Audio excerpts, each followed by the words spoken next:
Sir, you're charged with especially aggravated kidnapping. You're also charged with aggravated assault. And you're charged with theft of a firearm worth less than $2,500. You're talking about stuff that is not relevant. Hello and welcome to the Court of Public Opinion. I am the Recovery Addict, and boy do I have a case for you today. Why is the dog chewing on this guy? I think they have got the wrong guy there. Got the wrong guy, and the dog was biting him. He roughing him up quite a bit. There's a lawsuit.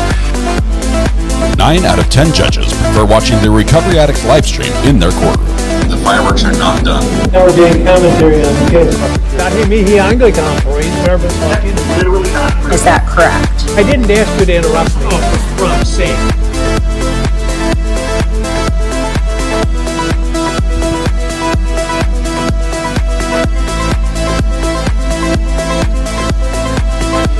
Good morning. Good morning. Welcome to the Court of Public Opinion. Look, I'm invisible. I'm invisible today. How did I? Well, I'm mostly here. My head's here, and that's what matters.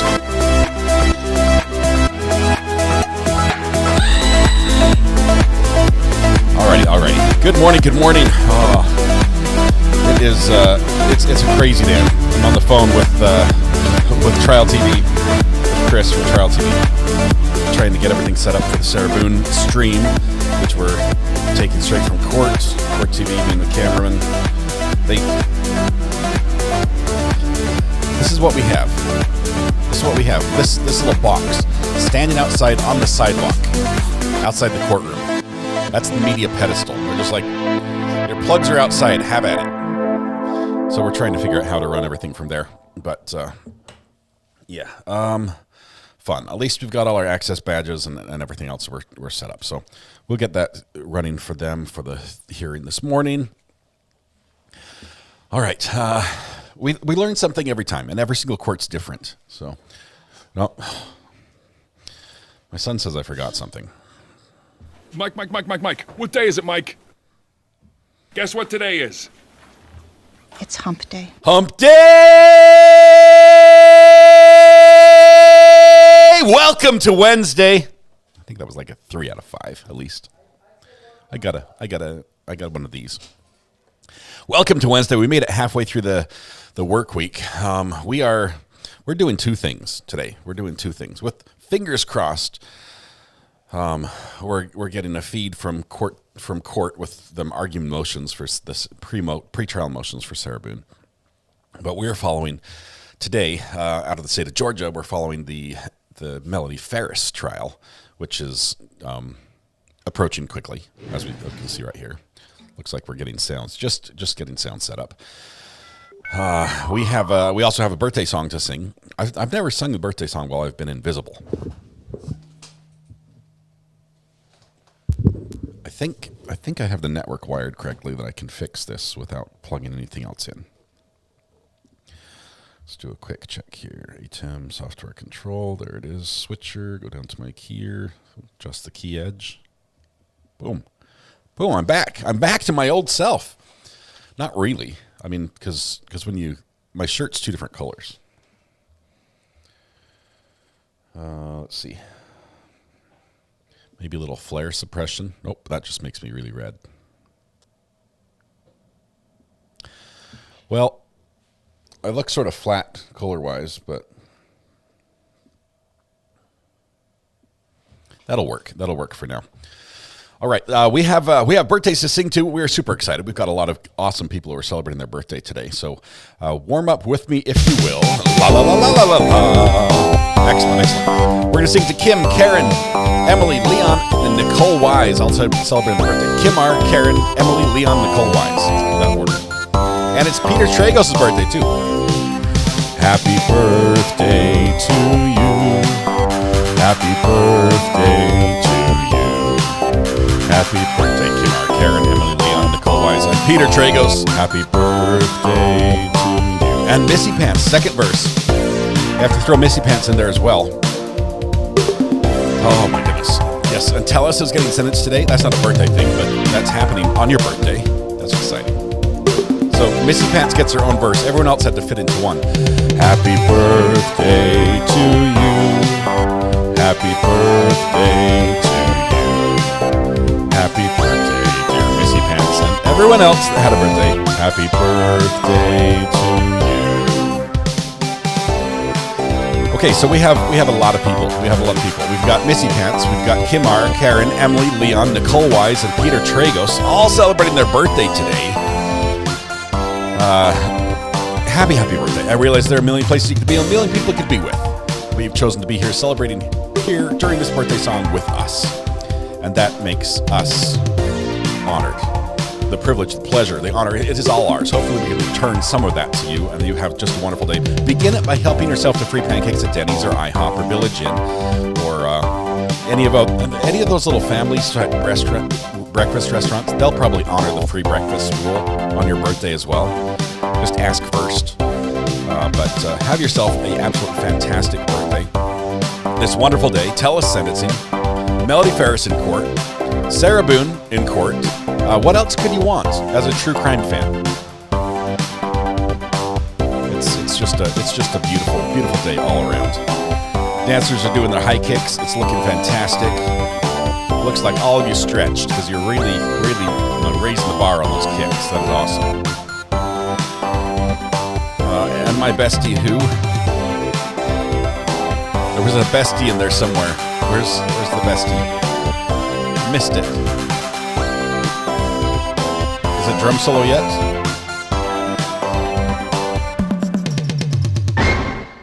There it is. Happy birthday to all who celebrated today, or who are celebrating today. Thank you very much. I have to take a call as soon as Chris calls from the courthouse because we're trying to get all set up, trying to get everything configured, and we'll see how it works. I need to get him some additional power. I need additional power down at the courthouse. That's all I need. I need a inverter, generator, large battery pack, something like that can power some equipment all day long. Lego My Briefs, I was too excited for Boon getting sicker and sicker and now guaranteed a front row seat from my bed because I tested positive for COVID. Lego My Briefs, I'm so sorry. Hopefully Sarah Boon helps your illness, go quickly. Does that make sense? That it passes quickly because you're watching Sarah Boon? I'm sorry to hear that. Nicole Wise, it's my birthday and my anniversary. I love you all, this wonderful channel. What a smart man.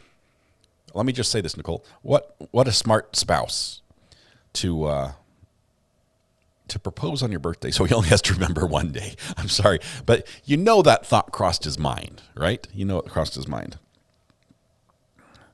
Okay, hold tight. We've got to do a quick setup here. On Google. There we go. Go live.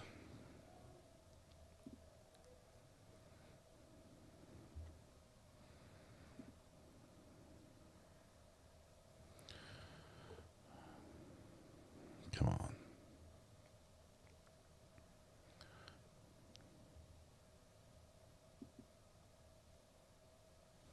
Don't do this to me.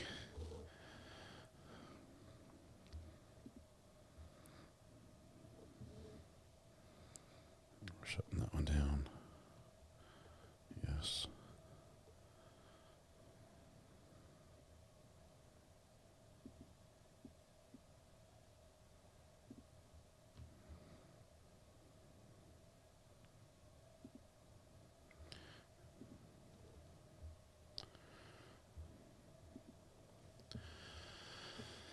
Okay, hang on. Trying to do some troubleshooting here on the Top Market Media side.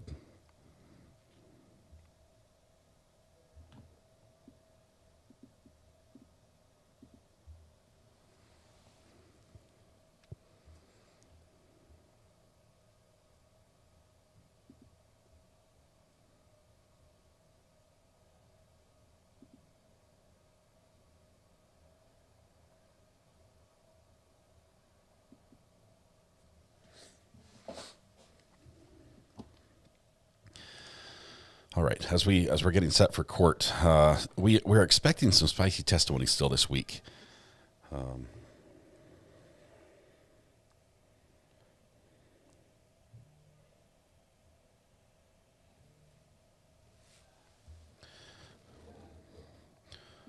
I've got to do some things here.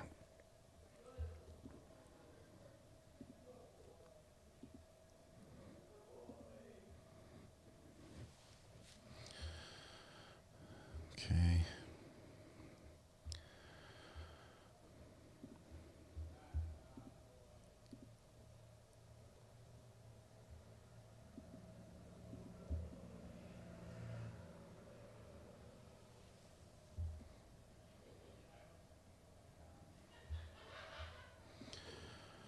Apologize. I wish I could do 3 things at once, but my brain is somewhere else. Sarah's Snack Fund. Chris can get it to her, says Shore Life Creations. Well, that's who I'm working with right now. Chris on the other end in his car trying to get this set up.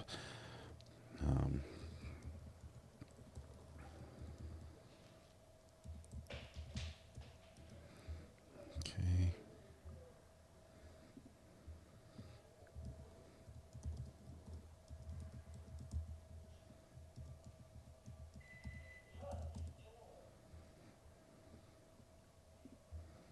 Don't do that to me. You know it's the right password.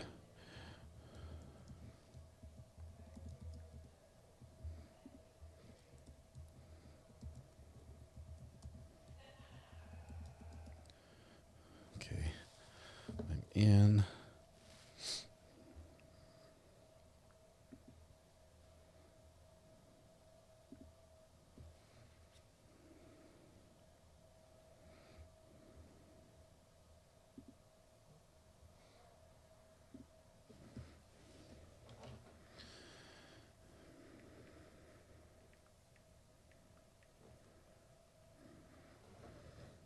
Bring the jury.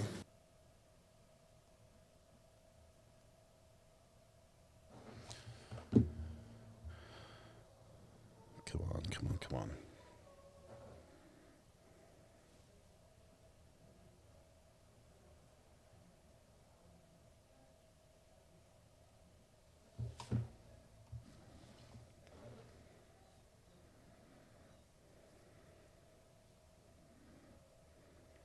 Is that correct?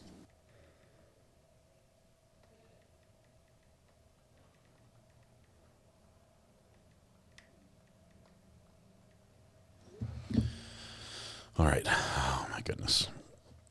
It's a little frantic moments this morning. How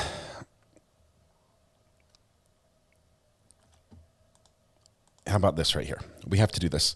Welcome, Innes. First in chat this morning, I say Innes. I asked if your name is actually Innes or Inez or Innies. I'm not sure which one it is, but I'm going to go with Innes. Welcome. Congratulations on the fantastic win. Being first in chat is going to punish you by being a internet owner Somebody just for the sent day. me a video of roaches And fighting. I might need you to. Squirrel. I might need you to help me out here with this issue down in Florida. When are we going to break for lunch, Judge? Just ask them if they're seeing a feed. Okay, sorry. We're trying to make all the connections work. I can't start the stream until a feed comes through on the channel.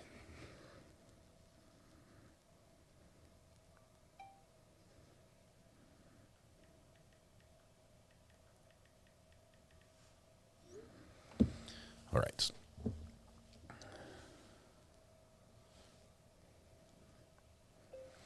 Sorry, come on. I can't start the stream until a feed is present on the connection.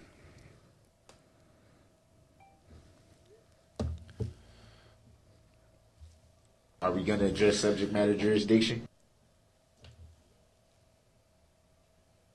You should be able to see the picture in the active There's a lawsuit viewfinder at the media pedestal.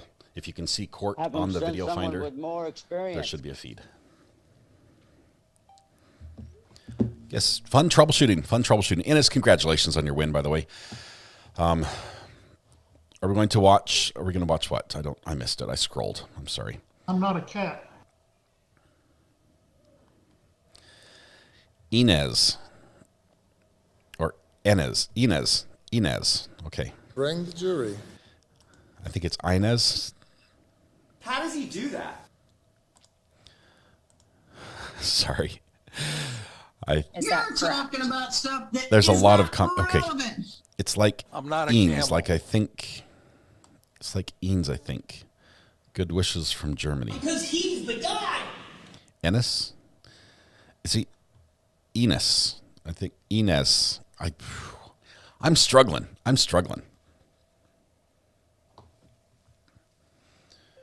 Okay, as soon as you have a feed, call me or text me and I'll start it. When are we going to break for lunch, Judge? Have them send someone with more experience. All right. Is it possible to Uber electronics to the courtroom? Does anybody know? Like, I just need to buy a huge Anchor battery pack. About to catch a whooping. What I need to buy? How does he do that? I need this to be in Florida right now. That's all I need. If anybody has a way to make that happen, please let me know. Kick back, taking it easy. All right, we're gonna get set here because we are almost ready to begin. Florida will take care of itself when the time is right. You can sit down for just a second. Oh, we can sit down. I'm gonna have you stand back up in a minute. Just bring the jury. Shame on you, sir. Someone with more experience. All right, I'm going to turn down the sound effects as court is beginning. It's like DoorDash Best Buy. Is that a thing?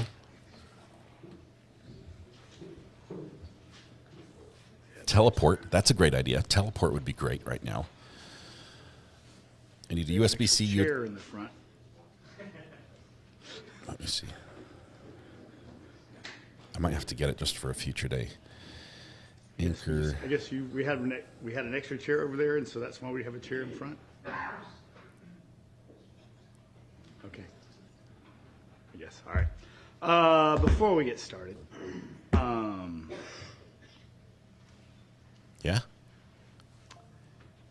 If you're happy and in court regularly in front of me, from time to time, I'm known to go off on a rant. And generally, by point of the day in which I do one of those, there's only like 3 or 4 people in the courtroom, and so no one gets to hear my rant. He found he went and viral. Nothing ever does is done from it. Not like anything's going to be done anyway. But I'm going to take a little opportunity right now, since we do have dozens of people watching us on the internet, to go off on a little bit of a rant here. I am a tech guy. Y'all have realized that in working with me. He watches us. My problem with technology, however, is it should be seamless and it should be easy and should not make things more complicated. Preach, as it Judge. was yesterday. Preach. And although I don't mind hopping down and working on the technology, it should not be my responsibility or my core function. There should be someone dedicated around here to do that. And no one in the building is specifically trained to do it, and the county has not approved a position for it.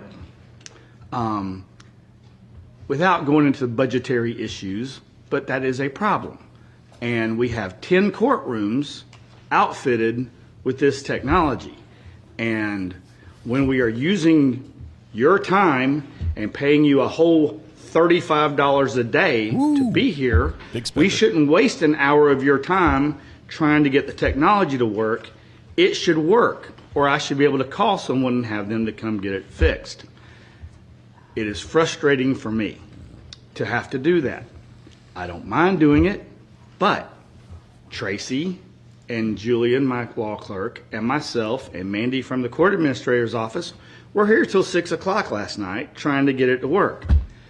We believe we found the issue to be a loose audio cable strapped up underneath to a zip tie to the equipment that's underneath this desk that plugs into the microphone system that goes in there, which may explain why I've been having intermediate problems with the sound for the last 6 months.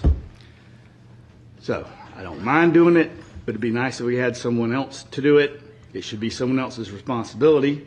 I've also been in jury trial since September 23rd. So before I started with y'all, I have been in trial for a week and a half continuously before that. And I'm a little bit tired. So I'm going to appreciate the half day off on Thursday. So anyway, so if anyone out in TV land wants to send a message to my county commissioners and tell them to get me an AV person, go at it. All right. Judge Seats Tech. Now hiring. Oh, but we are skipping that witness, not because of the technology, but just because of scheduling. So we're going to try it again next week, and then it won't work again. But anyway. State calls Benjamin Fox onto the stand. If you could please raise your right hand. Do you swear or affirm the testimony you're about to give in the matter not presenting before the court will be the truth, the whole truth, and nothing but the truth, so help you God? I do. Okay, you can have a seat. If you could please introduce yourself to the jury. Name is Benjamin Botsong. I'm an investigator with the Cherokee County Sheriff's Office, currently assigned to the Intelligence Division. I'm going to move this microphone down so you project quite well, but a little bit louder for me. And what is your assignment with the Sheriff's Office? I'm assigned to the Intelligence Division as part of the Digital Forensic Lab. My primary responsibility is the obtaining and analysis and storage of digital evidence. What is your background in order to have a position like that? Started training in 2016 with the Federal Law Enforcement Training Center's basic introduction to digital evidence. I then got my assignment to this unit in 2019, where I attended a series of classes through the National White Collar Crime Center in both computer and mobile forensics. In May of 2019, I attended the International Association of Computer Investigative Specialists course, which is a 2-week course taught in Orlando, Florida, specifically about computer forensics and digital storage. After that, they've got a 4-month peer review period where you work through a series of problems with somebody that's certified that coaches you through the process before taking an actual final exam. Completed that process, obtained that certification. I've also taken multiple classes through a vendor known as Cellbrite, whose primary business is in digital and cell phone forensics.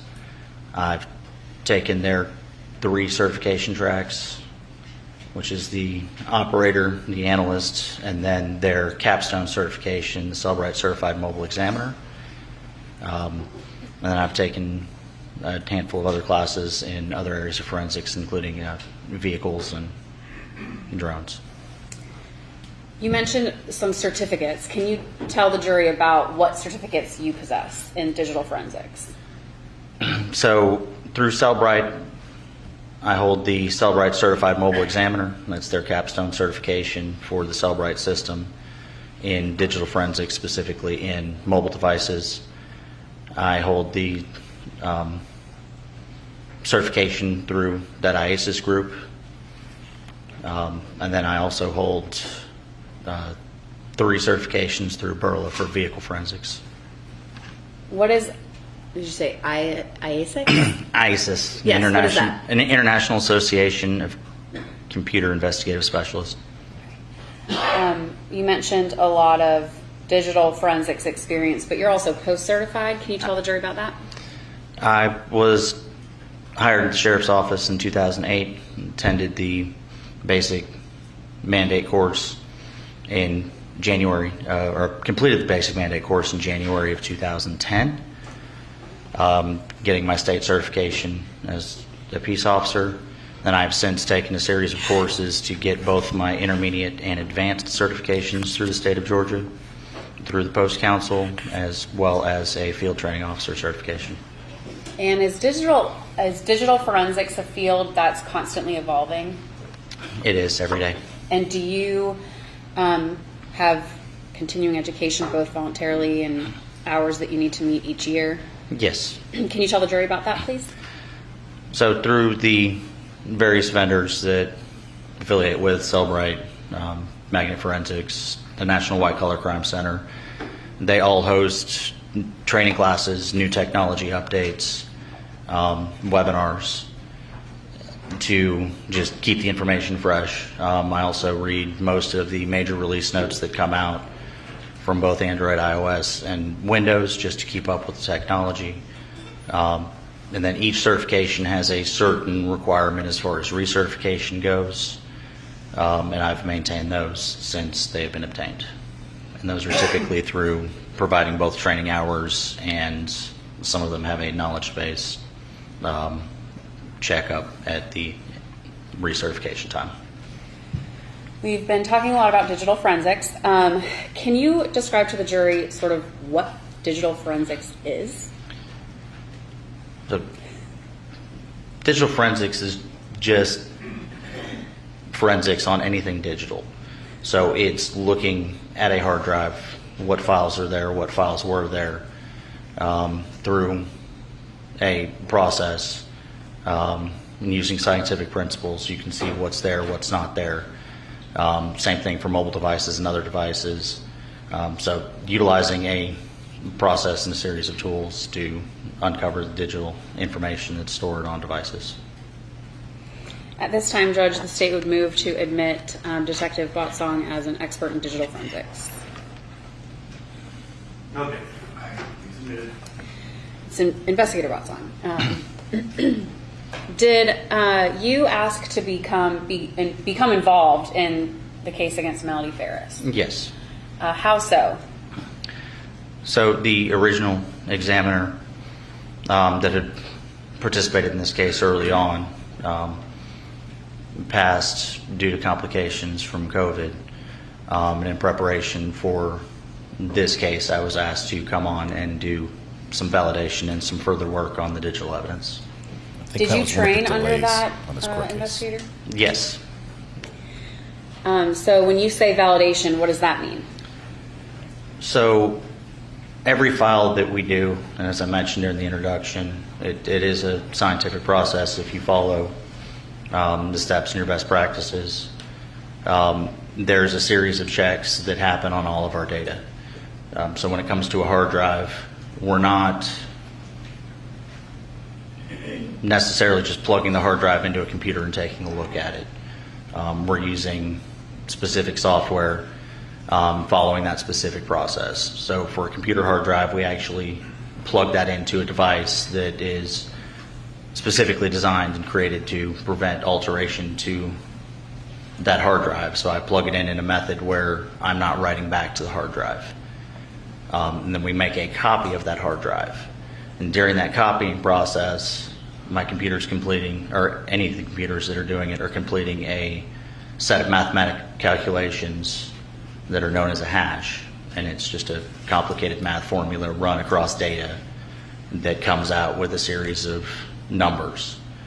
Now, that is both done as a data integrity feature and so that anybody that comes behind you can go through and run any program that's capable of conducting a hash, and as long as you're selecting the same hash algorithm that I do, you could take a hard drive that I imaged and worked on 5 years ago, run this calculation, and you'll get the same results. So in my validation process, it is exactly that. The known hash values are stored in the file itself. So I'd be able to take those files, load it into the application, run this process, and the numbers match from the initial copying of that hard drive or the device containing data. You also took original images from some of the devices. Is that also what part of your task was later on in the case? EO1 files. Yes. I mean, I did make some files for this case. You what? I said I had made some files for this case, yes. So what I want to specifically chat with you about is you specifically looked at the CPAP machine that was found in Mr. Farris's bedroom, the Dell computer found in the basement, and the trail camera. Is that true? Yes. Okay. And you went through and actually analyzed the data within those items? Yes, I did. Okay. I want to start with the trail camera.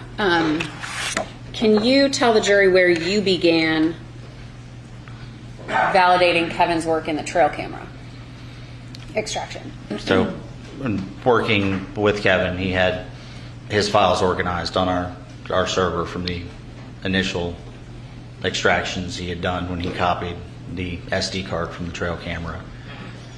So the first thing I do is load it into a piece of software. I use one called Forensic Explorer made by a company named Get Data. And initially the first thing I select is to actually run that hash validation, to run that mathematical formula to make sure that that data has maintained its integrity since it was originally obtained by the original analyst. In this case, all those numbers matched, which to me confirmed that nothing had changed with that data since it was initially copied. Then Forensic Explorer also has features to be able to display those files as if it was a drive. So it can make it look like you had just plugged that drive into the computer. But then it also has some advanced features to see certain other files that can't exist there, whether they've been deleted or temporary or hidden. Do you know at the time when you are extracting data from, in this case it was an SD card, do you know what it's going to pull? Does it always pull all of the deleted information? Does it pull all of the saved information? So it will pull what is there. So whether or not I expect deleted information is going to depend on, if it is full, if there's free space on there, just by the nature of how computers store data. So if there's a bunch of free space, you can't expect to see deleted items on there. If a drive is completely full, you're less likely to see more deleted data because that space has been utilized by new files. The files that you pulled, did it pull full photo files, JPEGs?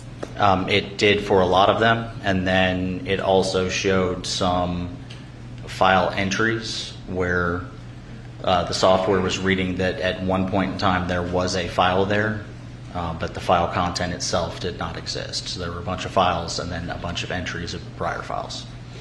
When you pulled, when you put that data into Forensic Explorer, did it pull a little bit more than what Kevin's had originally pulled? And so Kevin had done some reports and some output. I did not go back and look at his initial examination files. So I don't know if I was looking at what he had looked at and he had selected certain items for output. So that's a difficult question to answer, but it's... When you pulled it, what do you mean by entry files? So just like the front of a book, your computer storage keeps a index of what files are there. So it's just kind of a list of entries that contain files. And then depending on the file type, it will link to where those files are on the disk.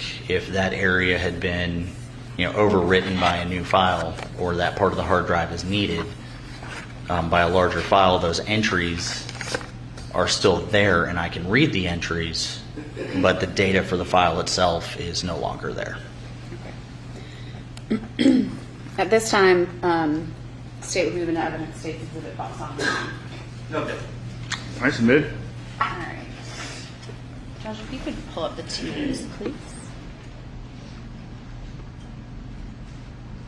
Judge, could you turn on the television? Oh, sure. Thank you.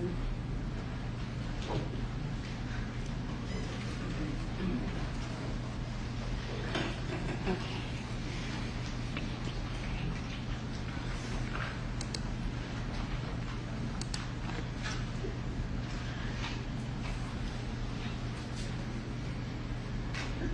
All right, investigator, I'm showing you bot song 9.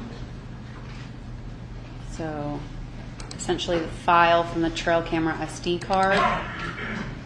And I want to pull up,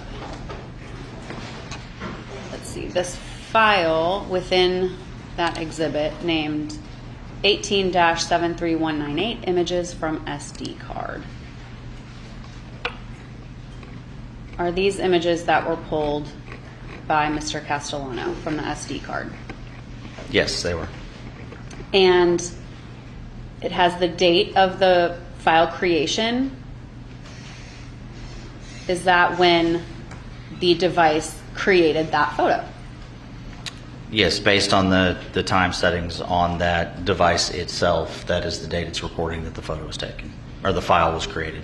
And then down here, what does this mean to you? That the file had been deleted. Okay. So this first photo appears to have been deleted. The first, I think, 1, 2, 3, 4, 5, 6, 7 were deleted, and then moving on from 8 down were not deleted. So I'm going to pull those up individually, but I first want to walk through each data on each photo. So for this photo, this was 7/2/18, 4:50 a.m., and it appears there's a raccoon, some animal. Yes. Your knowledge of trail cams, is it a motion sensor? Yes. Okay. So it'll take a photo when it senses motion? Yes, it will. Okay. And then on this one, file number 2, 7/3/18, 2:20 p.m. I think there might be a squirrel in there somewhere. Squirrel. Ah, yes, there he is on the tree. Squirrel! And that was deleted? Yes. Okay. Okay. And then 7/4, 3:24 p.m. I believe we have another squirrel that triggered that photo. Also deleted? Yes. And then July 4th, 2018, 5:53 p.m. We got another squirrel over here. Yes. And that was also deleted? Yes. Okay. Deer cam doing its job. And this appears to be a person walking by on the 5th. Correct. At 12:05 p.m. Deleted. Is that accurate? Yes. All right. And then the 6th file, 7/5/18, 12:06, also deleted. Yes, it is. I think this is the last one, and this appears to be a male walking up, possibly walking up to the camera, also deleted from the 5th. Yes. Okay, and then this image was created on the 5th, but this says false. Does that mean that was on the SD card, not deleted? Correct. Okay. Same for this photo for the 6th. Yes. And then this appears to be an SO employee on the 6th, 12:42 a.m. Yes. Not deleted. Correct. Okay. Another SO not deleted on the 6th. Correct. Okay. Looks like another sheriff's office employee with badge on the 6th, not deleted. Correct. And then another few moments later, also on the 6th, not deleted. Correct. And it appears it's moving. In this photo, 12:51 a.m. on the 6th. Yes. And then do you recognize any of this in the background here on the 6th? I don't recognize the background, but that does look like one of our shirts. Okay, so it's SO employee. I And then believe so. the last one from the 6th at 12:53 a.m. not deleted. Correct. Okay. So this answers the question, what images were deleted? They're not anything that mattered. There were squirrels. All right. There was a raccoon. So it appears... Melody and... was Pull that that back up. Emily or Amanda? This was the only one from the 3rd, which was at 2:20 p.m. And that's that squirrel there on the tree. And then a couple on the 4th of 2 squirrels. And then it moves to the 5th? Yes. Okay.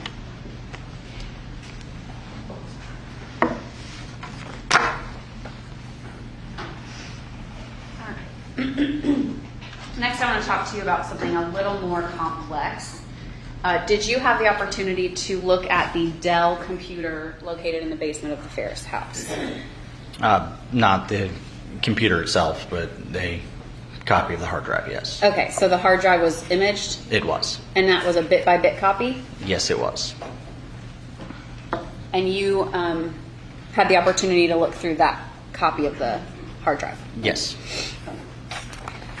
What was it that you were looking for? I was asked to determine a last point of when it was used or somebody had logged into it. So sort of user... looking for looking for artifacts of human interaction with the computer. So for computers, do they have... can the system itself push out tasks onto the computer without somebody actually sitting in front of it? Yes. And are you able to tell the difference between a task that a human would perform on a computer versus possibly the system performing a task? A lot of the times I am. There are a certain small amount of instances where it's difficult to tell. Where it's difficult to tell? Yes. So this image of this hard drive that you looked at, I want to walk through your report. I guess I'll just move it into Evidence States Exhibit Box on 7. No. Which is your Dell report. And I can go ahead and give you this, and I can look at a digital copy if you would like. I'm just going to start with page 1 and kind of walk through. So far, Scott has been vindicated by every piece of evidence that we've dug into. In layman's terms, describe the very technical work you did on this. The bullets don't match. The trail camera images were nothing. His alibi seems to check out. So on your first page here, what is this first box for computer information? So a computer has a place where a bunch of the information on operation instructions and who it belongs to and other information is stored, called the registry. And in this case, this is a selective output of that information. And the first box itself shows that it is a Windows machine and it gives you the install date, but the more important part of this is pulling the registered owner. Which says what? In this case, it says G. Farris. Excuse me. Okay, and then time zone information. Why is this important for you? It gives me which time zone the computer is set in, so that way when I'm doing any sort of analysis work with any of the files involving times, I know which time zone I'm looking at. And it's actually fairly common for a computer to be in the wrong time zone. So just to make sure I'm getting the times correct, we look at this entry. Do you often have to convert time zones when you are analyzing digital evidence? Yes. And in this case, for this computer, were certain sections that you were looking at in different time zones? Or did they all appear to be consistently in UTC or Eastern Time? Everything was either in the UTC value or in Eastern Time. What is UTC? It is the Universal Coordinated Time, or as they used to teach it, Greenwich Mean Time, which is in England, where it's just there's no compensation to the time zone. While in Georgia, we are either 4 or 5 hours behind that timeline. And then I'm going to move down to the computer name. This computer had a name. What was the name? Yes, Basement PC. Okay. Pretty self-explanatory there. All right, I'm going to move on to your section 1. And I've titled these sections just to keep them straight. Chrome downloads. What is Chrome? Chrome is an internet browser that is made by Google. Why did you decide to look at internet browsers for user interventions? That's one of the both easier and more common areas to see information on usage, as a lot of the use of a computer nowadays is becoming internet browser based. Okay, so we started with Chrome, and it appears that these are in UTC, so what does that mean for you? So in this case, that is in that coordinated time and not compensated to Eastern. So we would have to subtract 4 hours, because in July our time offset would be 4 hours. So that to get to the time that it would be here in Eastern time. So these were the last downloads that you pulled right here that you took a screenshot of? Yeah, that was the 3 most recent Chrome downloads. Okay, and they appear to be PDF files. Is that accurate right here? Yes. And the user downloaded them, and it appears saved it onto the desktop. Is that what that means? Yes. You located that same file that was downloaded in a desktop folder. Correct. Okay. And that was on July 3rd, 2018, and the Eastern time would be 1:51:09 p.m. So the download was showing slightly before that, but the 1:51:03 is the download, and then the file time itself, located in the download folder, was 6 seconds later. Right here. Yes. Okay. All right, we'll move on to Chrome history. This would be his, or the user's browser history. Yes. Okay. For Chrome specifically. Correct. Okay. You noted this website, and you might call it something different, but I'm going to use website. Citrix. Can you describe that to the jury right here? Citrix itself is a big company that offers a lot of applications, primarily to small, medium, sometimes larger businesses. It has anything from some remote computer applications to file sharing, to a varied other set of business tasks that can be logged into from a browser. And you sort of focused on the access to Citrix1.juror. Can you describe that to the jury, why you focused on that? Burr.com is one of the names that I was informed belonged to the law firm that Mr. Farris had worked for.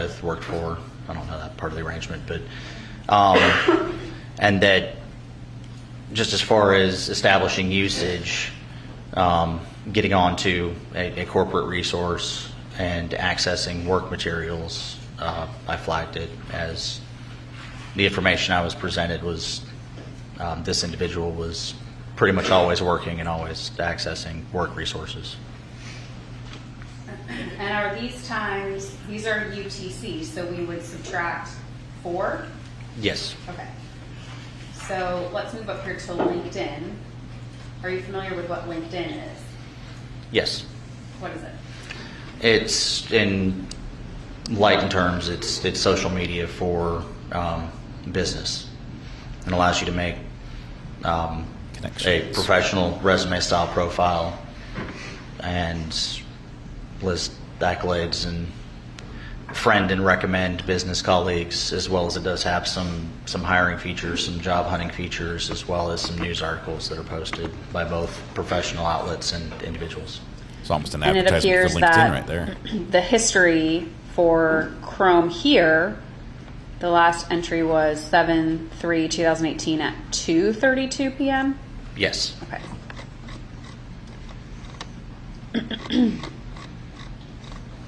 And then we move on to Internet Explorer, which is just another browser, yes? Internet browser? At the time, yes. Not so much anymore, but... RIP Internet Explorer. Okay. So this is also in UTC Edge time. took over. Yes. Is that accurate? Okay. Now we got a couple of excuse me, later entries here. So I want to talk about the Internet Explorer history that you pulled from this computer. can you walk through, you made a note here, can you walk the jury through this opinion that you concluded? So that top entry listed at July 4th shows a visit to a website that is titled msftconnecttest.com. I did a little bit of reading into the function of that task and what that task is, and found that it is a system task done by Microsoft that is essentially just a check-in to make sure that Microsoft applications and programs are operating effectively. So, for Outlook to work correctly, Teams, if you use Teams, which is a chat and video calling and meeting application, it will reach out when either you're booting into Windows or an application is about to be used, just to reach out to Microsoft to do that initial, hey, I'm over here, everything's okay, to check that connection status to make sure that your interaction with Microsoft products is a seamless experience. Was that the only log for the 4th? Yes. Okay, I want to talk about the ones that are below it.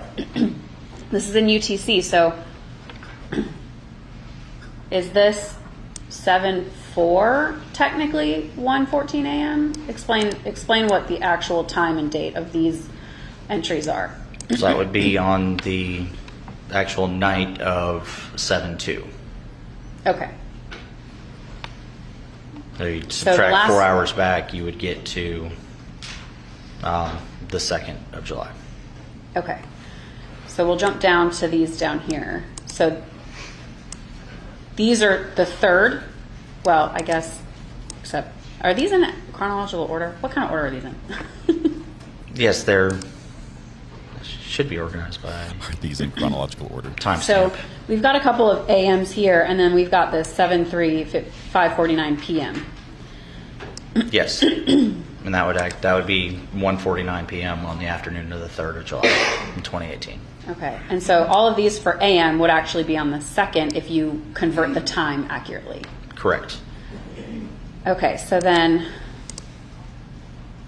for 5:49 p.m., 5:47 p.m., that's 1:49 and 1:47 p.m. Yes. Okay. So between the 3rd and the 4th,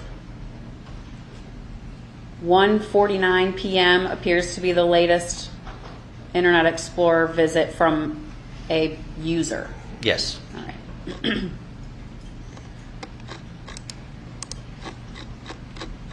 Move down to event logs. What are event logs? So Windows keeps logs of pretty much everything that happens on your computer as you're using it. I can store, error logs, install logs, but one of the more important areas to me is the actual login, logout logs. It will actually have a entry into a file, which is actually just named the event logs, when a user or a task logs in or accesses system resources, among some other information. So what event log is 4624? What does that tell you? So the 4624 is actually the code that it attaches to login entries. This is helping narrow this window down. Yes. So when somebody actually sits down and types in their password and logs into the computer. It will create one of those, yes. Okay. So for this Dell, and is this in, it says UTC, so we have to subtract 4 again? Yes. Okay. So on the 3rd, the last login was when? Subtract the 4 last for UTC? login itself is at 3:42. Is that right? So that's this one highlighted right here. Correct. Okay. 4-hour difference? I thought it was like 6 or... Where's my time experts at?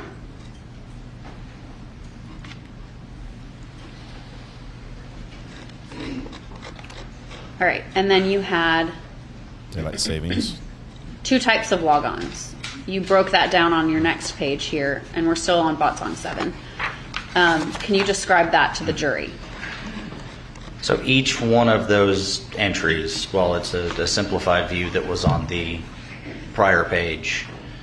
Each one of those entries contains all of this other information inside of that file.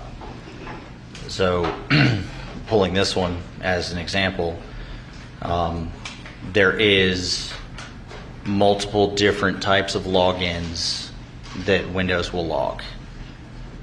There's network login, there's user password, there's a system task that accesses the system, and those are all inside these 4624 log entries. They put a difference right in the second block of information. It's right there at the top of the page now. Under login information, the login type, it has a number next to it. That's right here. Correct. Okay. So in this case, the login type number 2 is the one that I can attribute directly to a user entering a username and passcode or a PIN to log into the system. The other one I was seeing that was in these as well was a entry number 5, which is a system task, was logging into the system. So we'll get to that one in a second. So the last one that you could attribute to a person was on the 3rd. Is this Eastern time right now? Yes, this one has been compensated, and this was the last type 2, which is a user-initiated login that I could locate on this system. Okay, and then you mentioned a type 5, so let's move on to the type 5. Okay, so here you're just describing the types. So talk about, you've already kind of described it, but now that they know there are 2 types of logins, describe again the type 5 logon. It's when a service starts, which is just a process that's running on your computer, and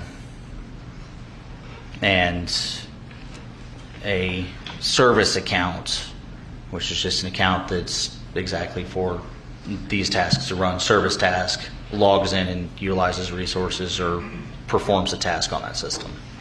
So not a human. Correct. And you noted that there was a login type 5 at 342?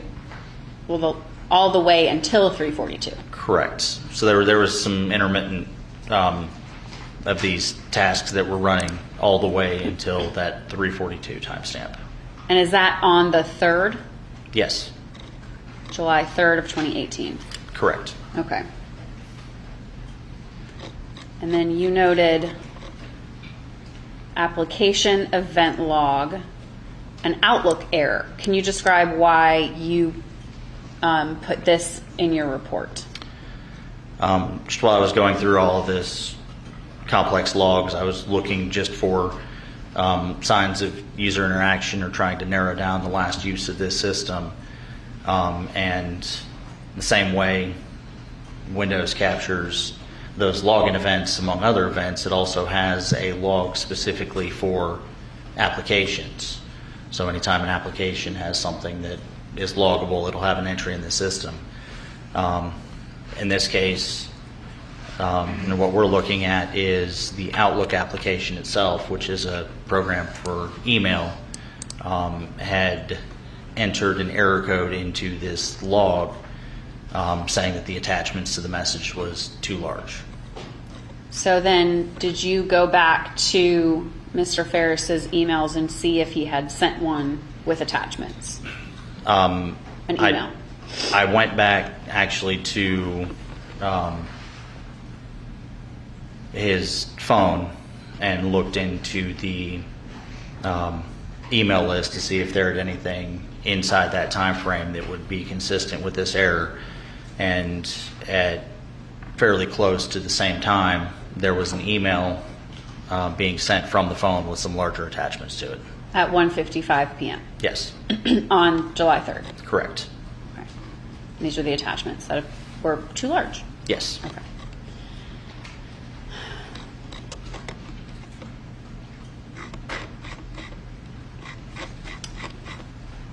Thing I wanted to discuss.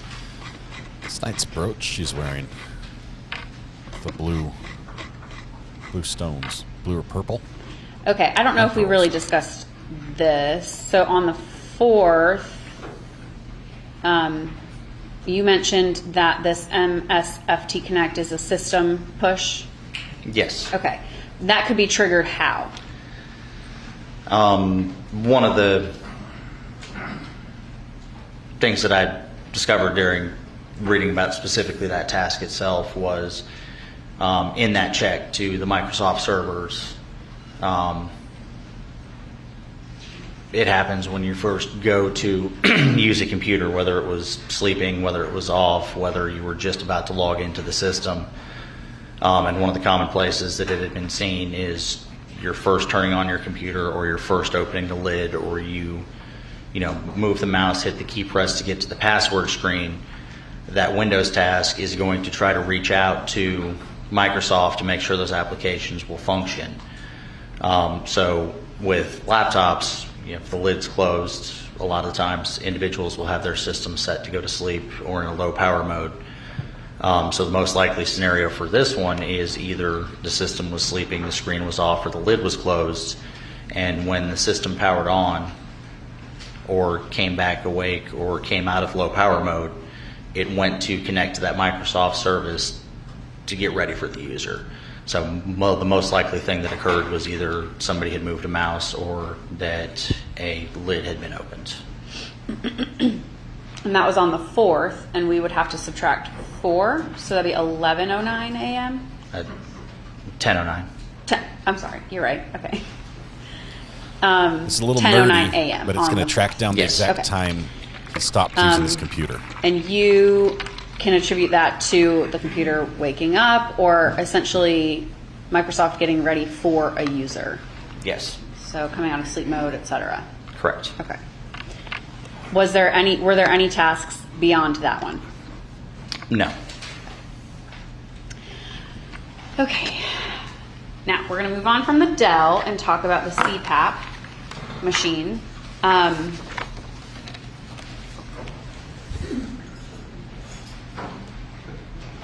At this time, Judge State would move to enter into evidence bot song 1, 2, 3, 4, 5, 6, 8, and 10. All right. No objections? No. All right, they're admitted. Thank you. Okay. You had the opportunity to essentially pull the data from a CPAP machine in this case, or the SD card that was located within the CPAP machine. Kind of this similar methodology to the trail camera itself. The CPAP machine had initially been imaged by the prior examiner, Kevin, and I started off with that copy of the SD card from the CPAP machine. So it was data from the SD card that Kevin had imaged. Correct. And saved. Yes. Okay. And you went ahead and validated that and then figured out what to do with that data. Yes. Fair to say? Yes. Okay. How did you figure out what to do with that data? Because it didn't come in these nice little tables initially, correct? Correct. Okay, tell the jury about that. So CPAP machines, keep a log of all the sleep events and everything else, and they're typically proprietary to whatever software or cloud-based solution that your doctor's office would use. The primary intent is to share your sleep data with your medical providers. So usually they're kind of walled in their own garden of needing to be opened in the proprietary software or a cloud account. I initially looked into how to read that data through this specific provider, one I believe was named AirSense, and learned that it is either paid software or a cloud account provided by a medical provider. Further research through the forensic community and some of the communities that I'm involved with online as part of my continuing education and keeping up with the trends. There was an article that I located about an open source project that created a free-to-use software application that was open source that had been specifically made to make an environment and software where you'd be able to look at the data yourself. So in this case, I downloaded that specific application after researching everything that it had done and talked to another examiner who had prior experience with that software application itself, and then created a instance on one of my forensics machines, installed it, and then I was actually able to load the SD card information into the software.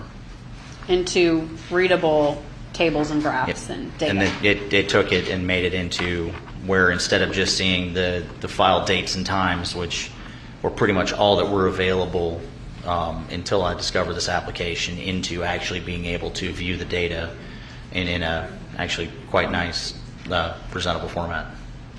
All right, I'm going to open bot song 1. It says CPAP statistics standard. So is this the program that helped you load all this? Yes. Okay. Oscar usage statistics. This is going to be a long and this is testimony the data just to that say was that on the last night he used a CPAP. Was it an SD card?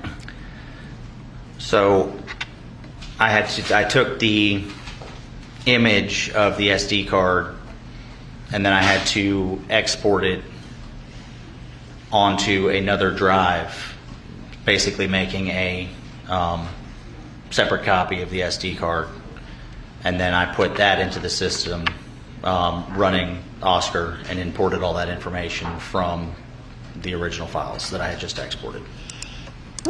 Okay, so this breaks it down. Most recent 7/2/2018. Can you explain to the jury how the CPAP calculated days? So this specific vendor, AirSense, both on its website and in the profile, when I selected in Oscar, or this application, that this was an AirSense machine, they both advised that it kept time slightly strange, and it kind of just gave it to you as an acknowledgement that so you'd have the understanding of what you're looking at, instead of the normal switching dates at midnight like all of us do. Seeing CPAP machines are primarily used at night, its date change is actually set for 12 noon. So between 12 noon all the way until noon the next day is one date. So the dates appear to be behind in this instance, and it'll clarify a little bit in one of my next reports, but this most recent 7/2, according to how this machine keeps dates, is from noon on the 2nd all the way until 11:59 a.m. on the 3rd. Okay. And we'll get to see that in one of the next exhibits. So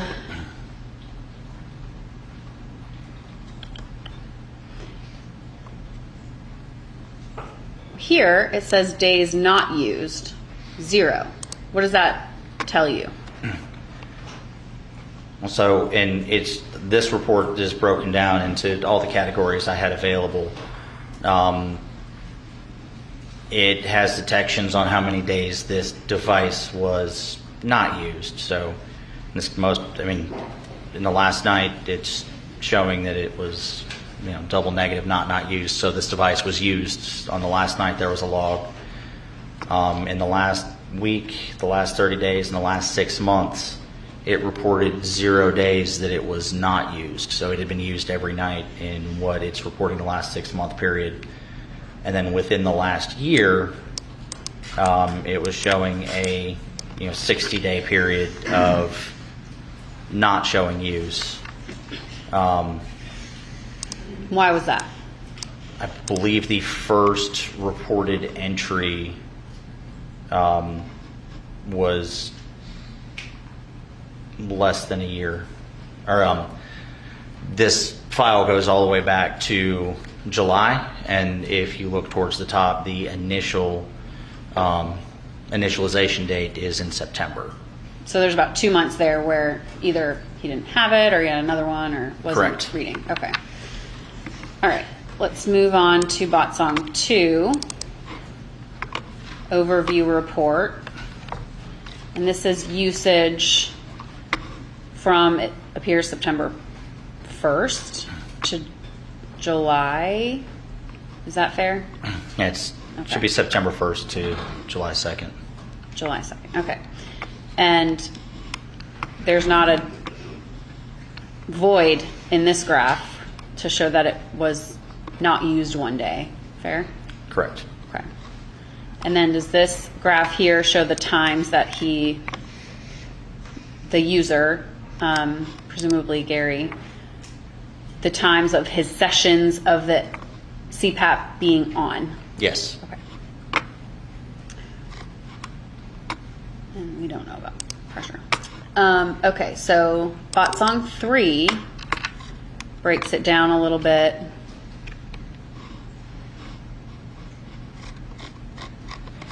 This might be similar to 1. So this is a reporting for 305 days, and he used days. Does that say 305 days used? Yes. Okay. Out of how many days? 305. Okay. Is this broken down by month? Bot song 4? It is. Okay.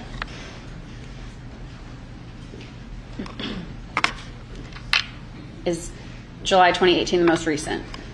Yes. Okay. And this has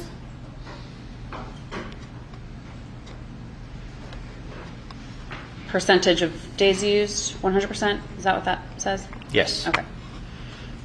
It also has an average of how many hours that user sleeps? Correct. Okay. All right. Bot song. Let's go to overview last week. Usage from June 26th to July 2nd? Yes. Okay. And then, all right, so you mentioned that it kept time from noon to one day and then 11:59 a.m. to the following day. Correct. Right? Okay. And so what is this table telling you right here? This is the reported data from the last entry that was available, the one that was marked in all of the graphs as July 2nd. But in that date example and all the disclaimers they gave, if you actually look at the start time, the start time is logged as 2018-0703 at 0037 or just after midnight. And then the end time has the same July 3rd at 0748, so 7:48 in the morning. So even though the log file is showing July 2nd, we clearly see that the start and the end date are on both July 3rd. I'm going to pull up last one, bot song 10. What are we looking at here? And this is a screenshot inside the Oscar application, something that I was not easily able to get into a report, so I took a screenshot of the last session that was available, the one that was showing the log file as 7.2, showing both the date a little better clarified is 7/3/2018, with the start of 0037 or 12:37 a.m. and an end at 7:48 a.m. with the total time of 7:11, and then it shows some CPAP other statistics that I'm not as familiar with. And that was the last session that the AirSense logged. Correct. That's all I have for you. Thank you. Good morning, Investigator Botson. Good morning. It's nice to cross you again. I'm going to start with the SD card stuff. Yes, we're taking a live feed out of Sarah Boon's stream who deleted right the now. SD cards? I do not. Okay. Live view's working. So Everything's you plugged didn't in. It's delete it, working right? finally Correct. out of the courtroom. Scott Farris testified earlier that last week that he was the one who deleted it. So it is your opinion that, I know it's from the top, I believe. So this one, it says 1, it's got the file name and all that, and that's the photograph. So this is photograph 1, correct? Yes. Okay. So this is the last photograph that was deleted, correct? Yes. Because that says deleted is true, and that individual who was previously identified as Scott Farris is walking up to the camera, correct? Yes. Okay. Then you got another one that is not deleted, and that appears to be the same individual walking past the camera again. Yes. Okay. And then you've got just things on the 6th, and these are you weren't there, but those are Sheriff's Office investigators. Yes. Right? Okay. So,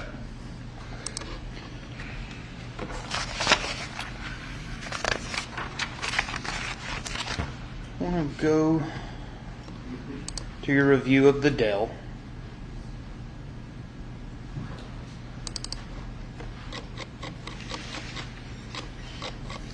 So, I got my notes on your copy. So your testimony is that with the Chrome download, that this time, that is UTC time?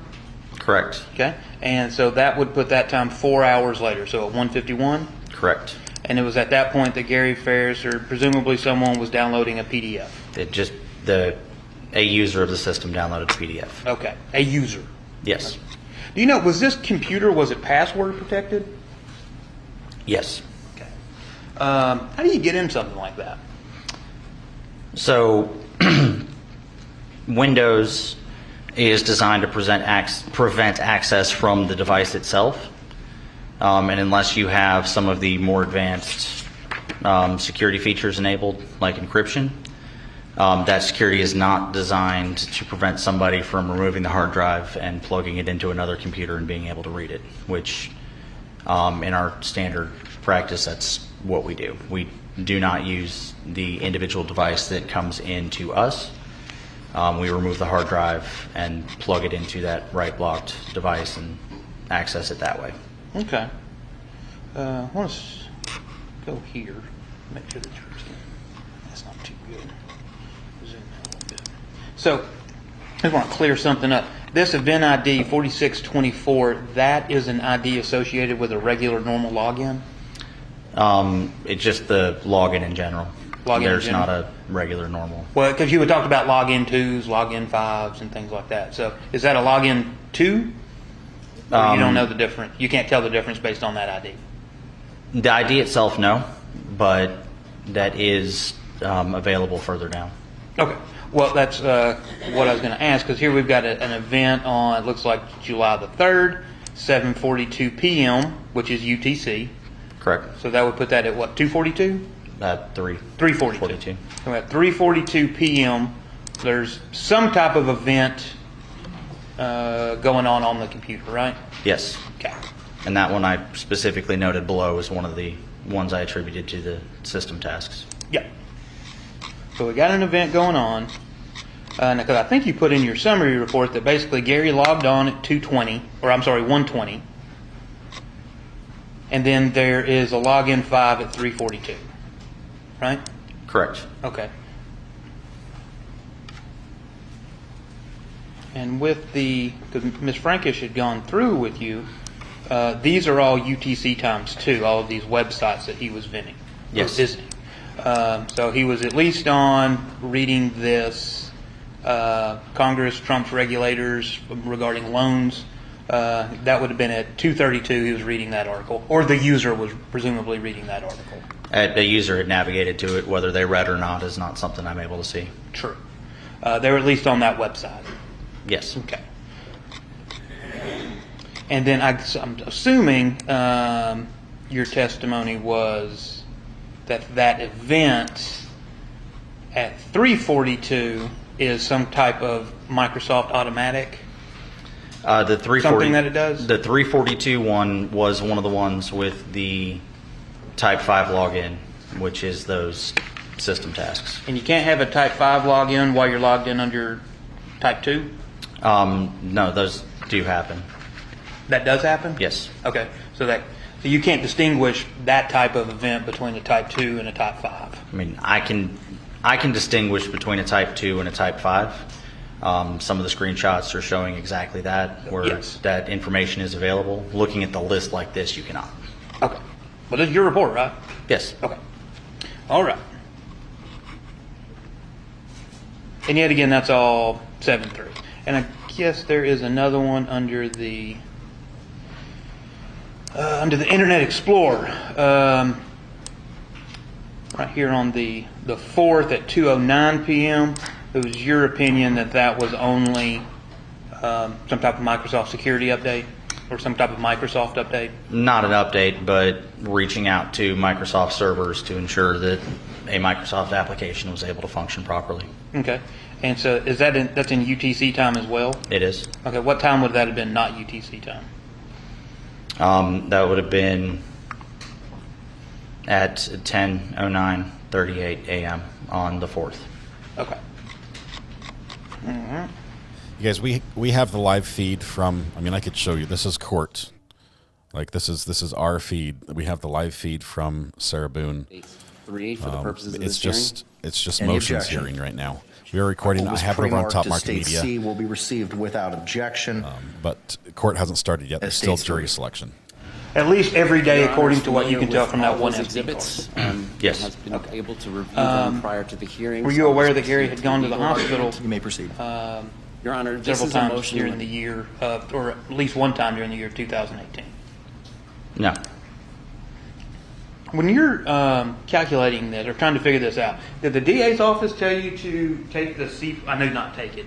You weren't there when it was taken, but did they reach out to you and say, "Hey, look at that CPAP SD card. Let's see what's going on"? The initial output from the initial investigation of the SD card just showed a bunch of files and not a bunch of information. I was asked to see if I could navigate it into a readable format. Okay. So essentially from the CPAP, you learned that Gary used it every day, and the last time he used it was on the 3rd. Correct. On the 3rd when he took it off. Correct. All right. And going to the Dell, you were able to learn that somebody used that computer last time being later in the day, July the 3rd. Yeah, not later in the day, but that afternoon login at 1:20. Yeah, so somebody logged in and used it. Correct. And then there's not a Type 5 login until 3:42. Correct, and then no logins past that. No logins past that, but you can actually have a Type 5 login and a Type 2 login at the same time. Correct.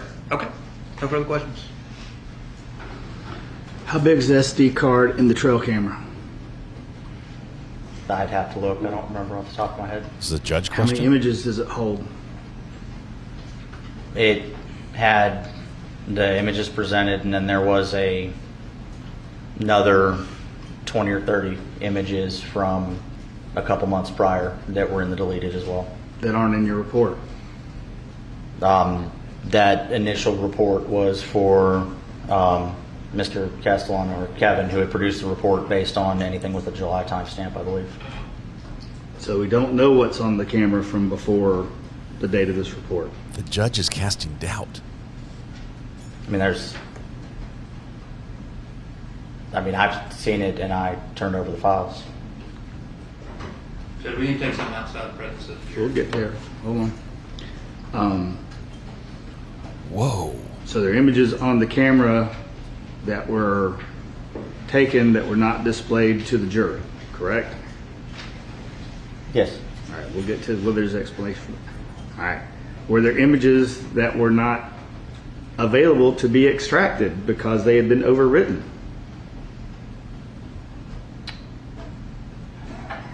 It's hard to answer it that way, but there were. You don't know how long it had been up, right? Correct. So if it had been up for a year and every month someone goes and deletes the images, eventually it's going to start overwriting it. Correct. Does it do that sequentially or does it do that randomly? Sequentially.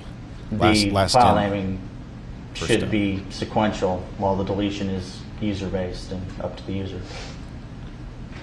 Does the computer inside the trail camera decide when it wants to start rewriting over files, which files based to upon overwrite? when it wants to, or does it go through systematically and deletes the oldest files still on the SD card that's marked for deletion, or will it skip? So as far as the SD, or as far as the unit itself deleting files, that is a setting that's inside the camera itself, which I do not know as far as the setting of that camera. As far as which entries are overwritten, that's, again, how the camera is programmed. It's up to the camera to decide when it starts to rewriting over images. And which sections of the SD card it writes to.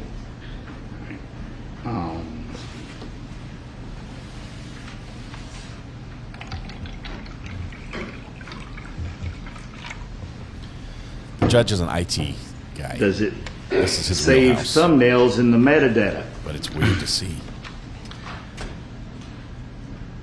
I believe everything I saw out of it was full images.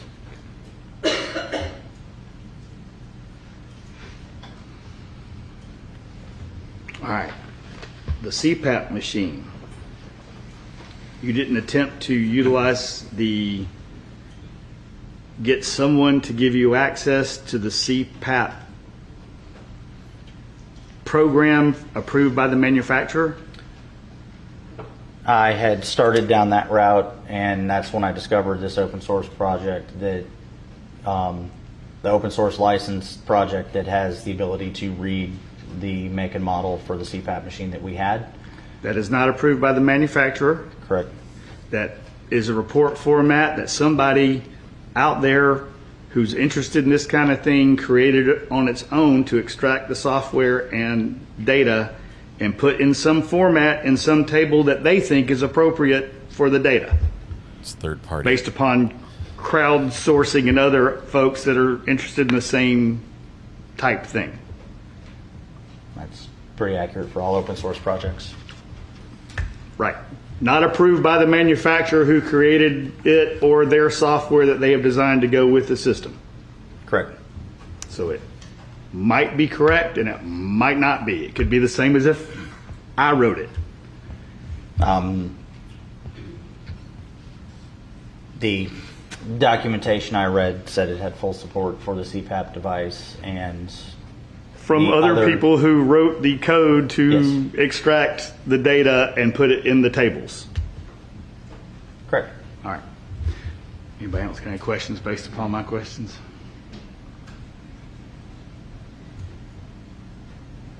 I'm sorry? I have no follow-up, Judge. What are these photos that you didn't turn in? I mean, I had provided everything that I had out. There was photos from a couple months prior of more raccoons and more deer and what Squirrels. looked like some gardening. No. Go ahead, Mr. Ray. What do you mean a couple of months before? There were some images from, This is so. I believe it was This is appeal territory. March and I April, think. that were just other animals and other things crossing in front of the cameras. Okay, so what about June? A whole month before? But you said March and April. May, June? Not that I remember. So there's a whole month that there's not even a squirrel? on this farm in front of that deer figure? Correct. And Who told you what to turn over? I turned over everything that I had. But no, you didn't, because you're testifying that there were other things that you didn't turn over. Right? You just said it. I mean, I provided the raw data from the devices itself and produced every report that I was asked to. Who asked you to produce this report? DA's office as part of discovery. Did they tell you to limit the photographs that you turn over? So this report itself was a report that was created by Mr. Castellano upon his initial work. I believe I said earlier that he had pulled the information from July. Okay. And put it into this report. Okay. So is it your testimony now that you took those other images that you found that you claim have no evidentiary value? Did you turn those over to the DA's office? Yes. Okay. So they have those images. I turned over the raw data from the SD card to the district attorney's office. Okay. Did that raw data that you sent over, did it look like this or something similar like this? No, this is a report that was completed and had information from the month of July as pulled from the camera. Okay. Is there anything else that you have turned over that you haven't heard us talk about today or ask you about? Photographs or any other thing that was maybe relevant? I mean, I've turned over all the digital files that I had to the district attorney's office. Okay. So your testimony is you turned over those other photographs, correct? I did not, the same way as I don't hand over each individual file to a computer. Mm-hmm. I turned over the files from the SD card. So you're saying you turned over everything that was on that SD card? Yeah, a copy of the SD card was sent up. Okay. And so if the copy of the SD card that I get only has 11 photographs, that's not correct, or I'm sorry, I mean, I 16 photographs. I don't know what you were provided, but if you were only provided something with 16 images, then what you turned over was more than that. It was a SD card, an image of the SD card. So it was a complete copy of the SD card. Okay. How many photographs were on the SD card? I don't know. Not deleted, deleted otherwise. Just as best of your recollection. I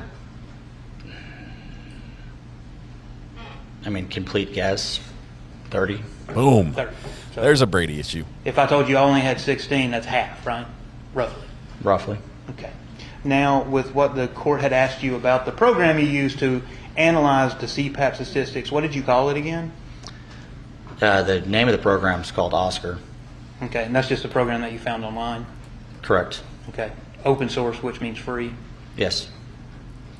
And did that program, because my understanding of your testimony was that you looked at the raw data and put it into, at the request of the DA's office, into some type of readable format, right? Utilizing a program named Oscar. Okay, so it's actually the program that put it in this readable format, not you. I mean, I navigated and generated the reports through the software application. Yes. But it's actually the software that's organizing it. Correct. When you put it in. Yes. All right, so basically you're just reading what this report says when Correct. It comes out at the other end. But, it's like a hot dog machine. It's like you put in some information, it tabulates it, and then you read the report it generates. He doesn't know Correct. how it works. Okay. So you didn't actually do a review of the CPAP data. machine to make your determinations. You're reading what a computer program did, correct? That plus the dates from the raw data on the initial CPAP reports that were produced. While you were inputting that data, did you ever do any tests to make sure that it was operating and functioning correctly?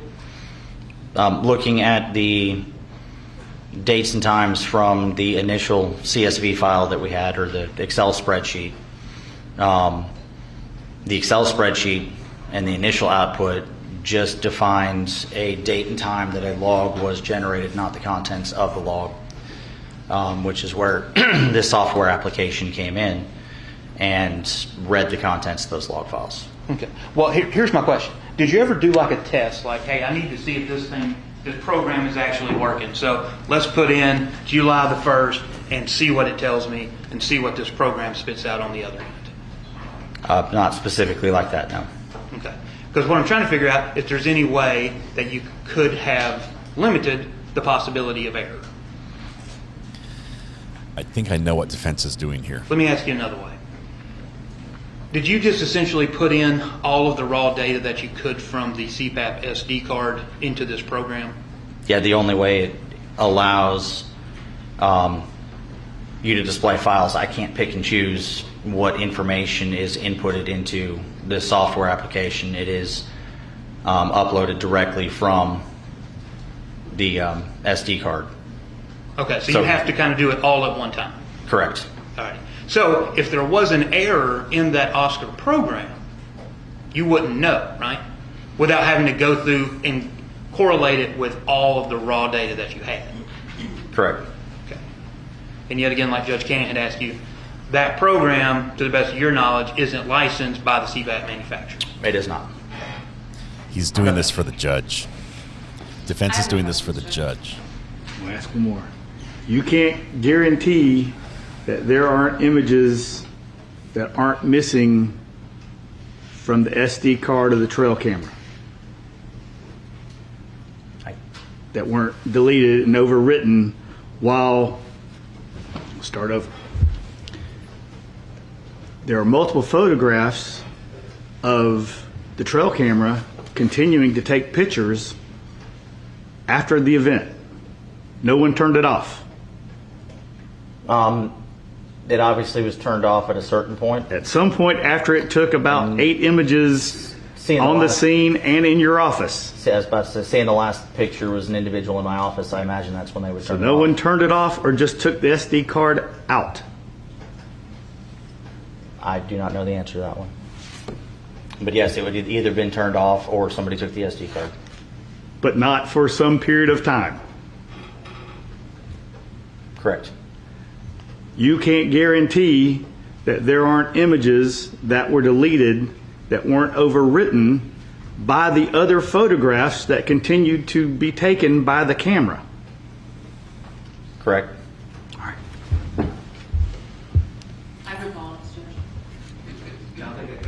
All right, you can step down. Yeah, there's not enough water. Good morning break. Well, yeah, we're still going to take a break. We're going to break in an hour for lunch, but we'll try to take it short. Okay, we're going to take a short break from here. Let me explain what just happened. The judge laid a golden egg on the defense table.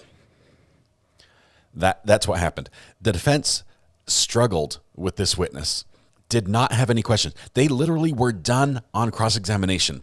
Then the judge stepped in and asked the question the defense should have. And maybe it's because the judge is techie and he's curious. But once again, and you can say I'm wrong on this, but this is the third time the judge has questioned a witness on the stand that would cast some doubt as to Scott's story. The judge is really, really pushing all this evidence that would clear up or vindicate Scott. And he's fighting against it. I don't know why.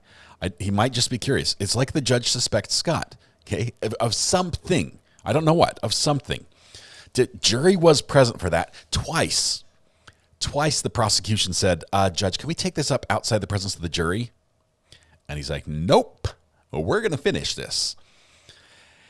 So once the judge had asked those questions and then turned it back over to the lawyers, basically prepping them and saying, hey, this is the area you should have asked about and didn't, then the lawyer picked up that golden egg and ran with it.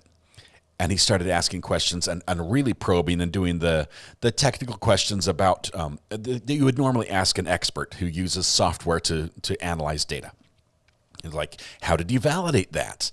How does it function? Is this something some guy on the internet made in his basement? Oh, it is? It's just open source. You don't know where it came. You don't know how it works. You don't know how it puts it together. He cast all that doubt. All that was not for him. That's for the judge, because there may be a motion coming up to strike evidence or something bigger that he wants this to be sitting in the judge's mind. Never run with eggs, says Gordon. Never run with eggs. I think, Missy's Angels, I think you're right. The fact that all of us perked up when the judge is doing this, going, what? I mean, we've seen judges do strange things. We've seen judges pick call from the foreman, Angela. We've seen the judge pick the foreman, but this is a little wild. Angela, I saw your comment earlier, and I hear where you're coming with this, but make it say it one more time for all of us. I said a few. Which one about the open source programs or about the validity of the open source data? Yeah, I use a program to write my science papers, which is LaTeX, and it's open source program. And I use ChatGPT. I don't know. Keep going. Yeah, that's a good one. But this is a valid one, and it's open source. Some may know it also as an overlay because it's available on the internet as under that name as well. And yes, Miss RA cell phone, that's the one. Latex. And latex, but yeah. And bust my chops on pronunciation. Yeah, that's why you pronounce it latex and not latex, because that may sound like something completely different. Okay. All right, so you use this software and it's open source and it works and it's valid, but yeah, are you presenting stuff in court as fact? Are you the expert witness testifying about data and saying, based on my years of experience and knowledge and training, this is right? I mean, depends on. I mean, if it's. It should. If there is when you run a program like that, if there is something wrong, you get an error message. So if there was something wrong, whether the program is certified by whomever, in this case, it should be like an error or something. There should be open source. Open source is created by sometimes multiple people, right? You might even have an organization or a collective that all contributes to this. If the coding is flawed, if there's a point in there where somebody taught the program that 2 + 2 actually equals 5, it will run, and it will when it's asked to do that math, it will be like, oh, 2 + 2 that equals 5. It'll spit out that 5 number as a result. If we have this open source software which isn't vetted, which isn't tested and what they got to here, how do you validate the results when you don't really know what it's doing? You plug it in and hit the button, and it seems to work. You get results. Yay, it's done. But how can you know that results are good? That's why we have. That's why there's this thing called peer review. I don't know if he saw.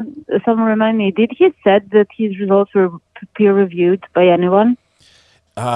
What he basically said. He came in. He's the second guy to do this. The first guy died of COVID during. Well, it was one of the delays for this trial. So he stepped in, sort of just picked up where he left off.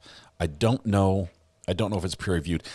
The fact that he doesn't know though.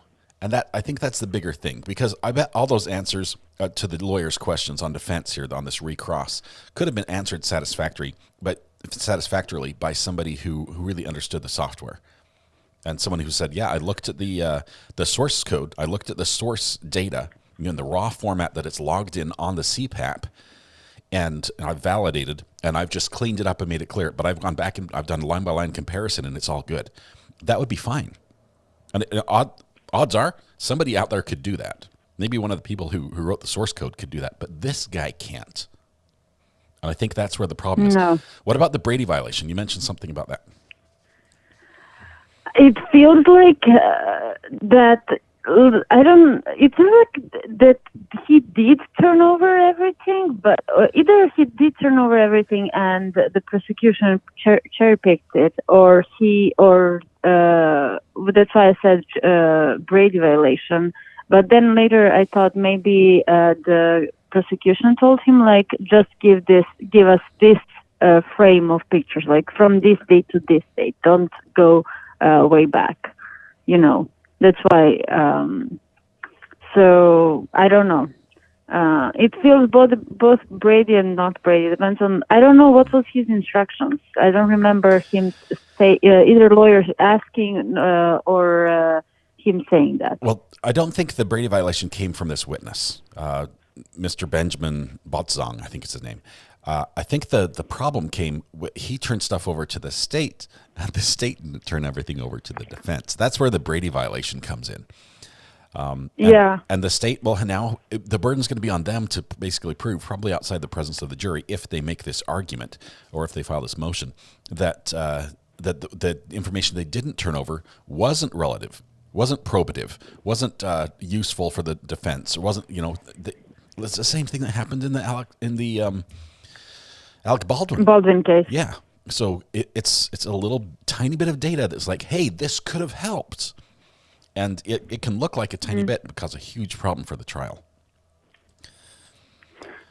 Speaking of data, and the lawyer yesterday, either both of them, co-workers, Gary's co-workers, not prosecution and defense, right.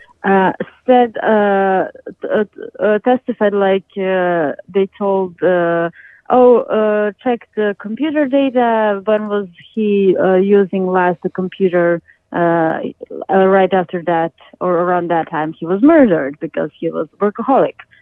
And he was he used it like between 2 and 3 p.m. or something like that. Right.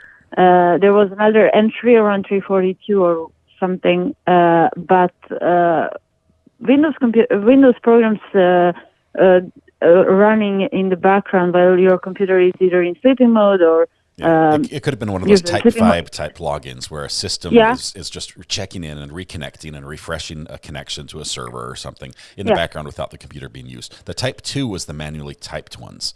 And that's where he was typing a login or entering a password to access his email or whatever it was.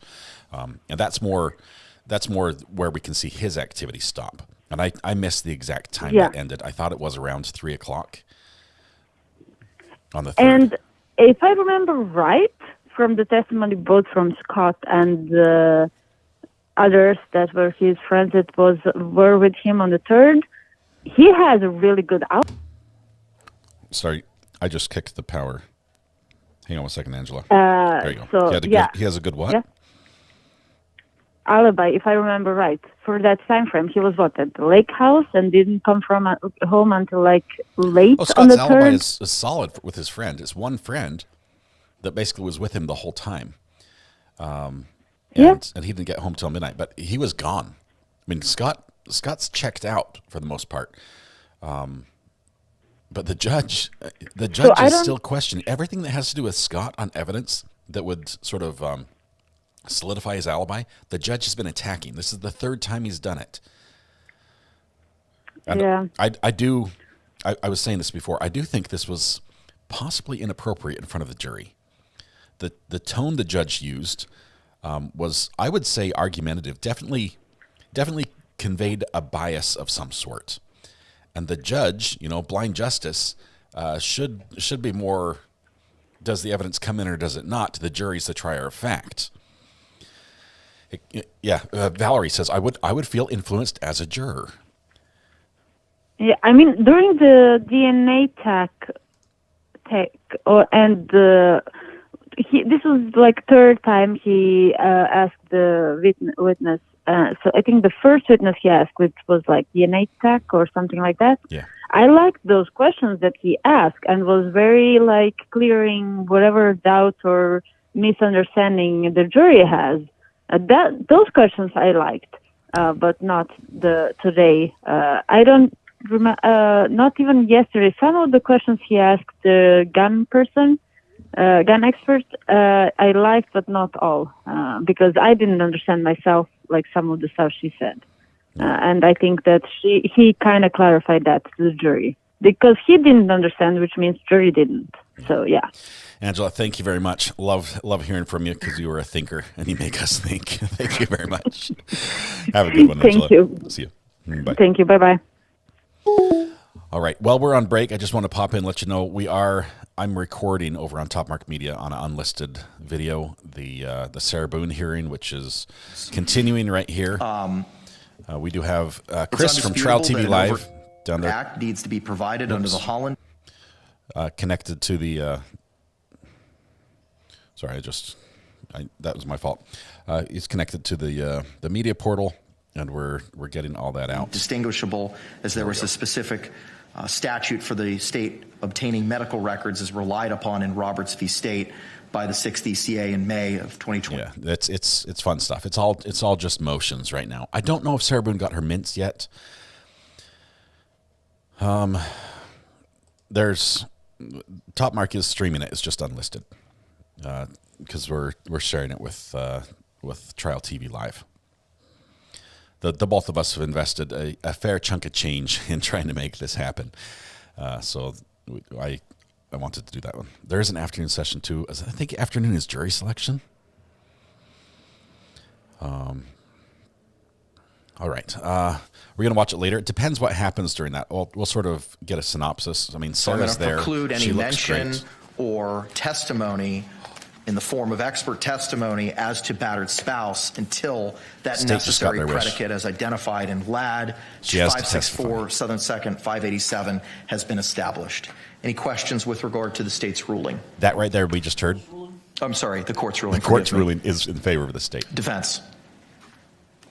What they just did is they just granted that paper we read the other day where the state filed a motion in limine saying Sarah Boon, an expert, nobody can testify and say anything about battered spouse until Sarah lays the predicate, because she has not. Meaning in all her stories that she's told up to this point, she hasn't laid the foundation that would legally allow her to say we're using a battered spouse defense, which means she needs to tell another version of events that includes that predicate, or else it's not coming in. You want to watch while we wait? You want to mention an opening. There's no preclusion from you doing that. Okay. He can mention it in opening. Any other questions with regard to the court's order on that matter? State. No, Your Honor. Defense. No, Your Honor. Okay, thank you. Moving now to the defendant's motion in limine filed October 6th and the state's response to same. It looks like we've reached some level of common ground with regard to that motion. The court is going to grant the motion with regard to the statements on page 69 through 71 of the transcript of the February 25, 2020 interview between Detectives Lowen and Copsel and Miss Boon from page 69, line 6 through page 71. That will be granted to the state not objecting to same. That leaves us to the statements excluding part of the testimony on page 53, line 11, 53, line 13, line 14, page 55, line 24, page 56, line 1, and page 92, line 15. With that, defense, you may proceed with any argument. Similar to the last motions, I have reviewed all of y'all's case law. The judge does all his homework. Okay. The rule of sequestration applies to testimony of other witnesses, not to anything else. Response? Is there going to be testimony? Not from the state. You've got state witnesses here, do you know? They crank the audio here on the stream side. I want to know whether she's going to testify. I said there's no state witnesses. So that's a no. May proceed with any argument, Mr. Owens. Yes, sir.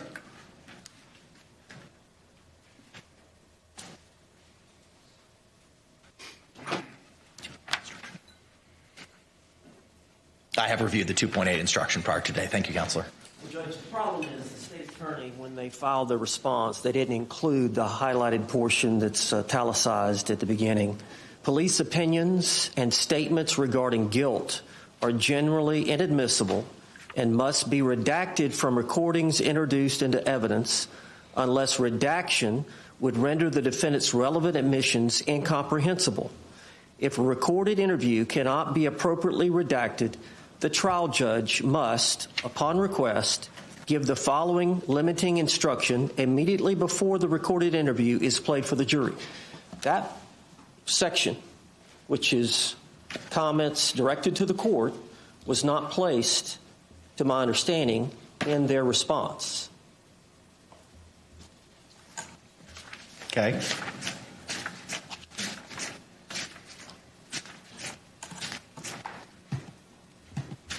Any other argument? Judge, this was a 2-hour interrogation that occurred the day or two after the event. And the day prior to this time, or that morning, the detectives uncovered the 2 videotapes, the 2-minute video that Sarah Boon had recorded, and then followed up 11 minutes later with a 22-second video that she had recorded and they found on her phone, which I believe from the interrogation discloses that Sarah did not remember making those recordings.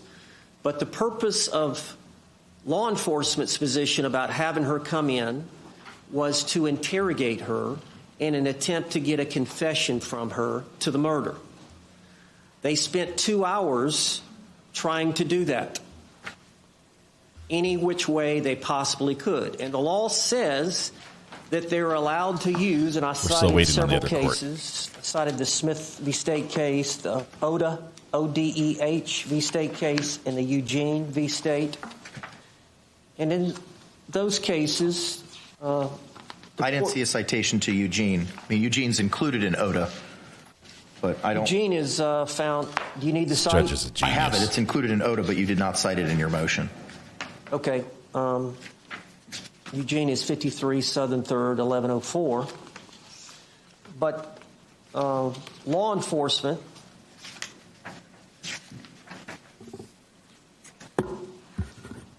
are entitled to use a variety of interrogation techniques to try to elicit a confession to the crime. But as in that case, in spite of the detective's efforts, Sarah Boon refused to admit that she was guilty of the murder. But as a last resort, Judge, and it was a 2-hour interrogation, it was the last portion, at least the last quarter, it may have been less than that, is when the detectives made some statements that are highly prejudicial to the defendant and tend to be opinion and tend to invade the province of the jury. And that's why this special jury instruction 2.8, recorded interview, effective law enforcement statements on the defendant, has that italicized portion in there. And the statements we're referring to under my motion, the second section of evidence to be excluded, page 53, line 11, well, he's dead as a result of your actions. And then paragraph 9, line 13, he's dead as a result of your actions. She responded, line 14, I understand that. And then paragraph 11, page 55, line 24, I have one last question. You realize you're the person that killed him, right? Sarah Boon responds on page 56, I thought about that. And then lastly on page 92, well, intention or not, here's the detective distinguishing how he interprets the law and her culpability. Well, intention or not, George is dead, and you act like when you say unintentionally, that absolve you from everything. That is exactly the kind of opinion testimony from law enforcement that the courts are worried about. We're going to jump back to the other trial. The probative value of that type of opinion testimony about her guilt is outweighed by the prejudicial effect. All right, we're going to jump back to the trial we're following. We'll have all this. We can watch it either on the replay or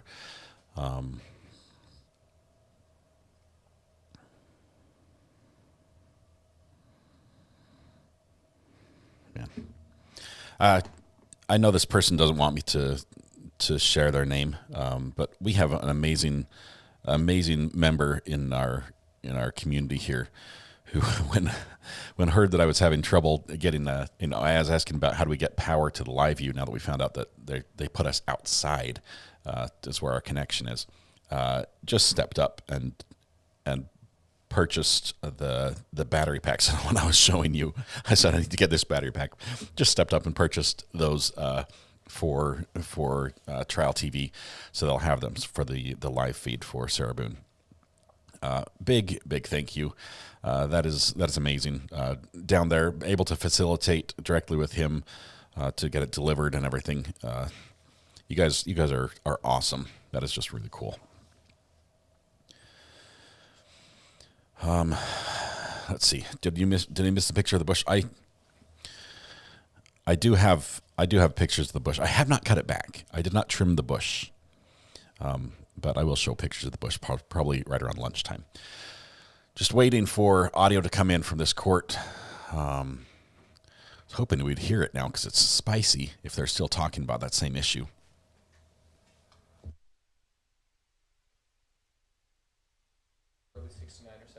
Yeah.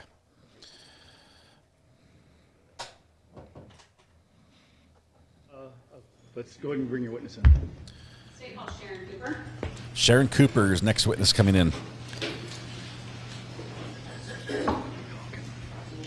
When we come back from breaks, if it's a new witness, let's get them loaded up instead of waiting for them to come in after the juror gets here.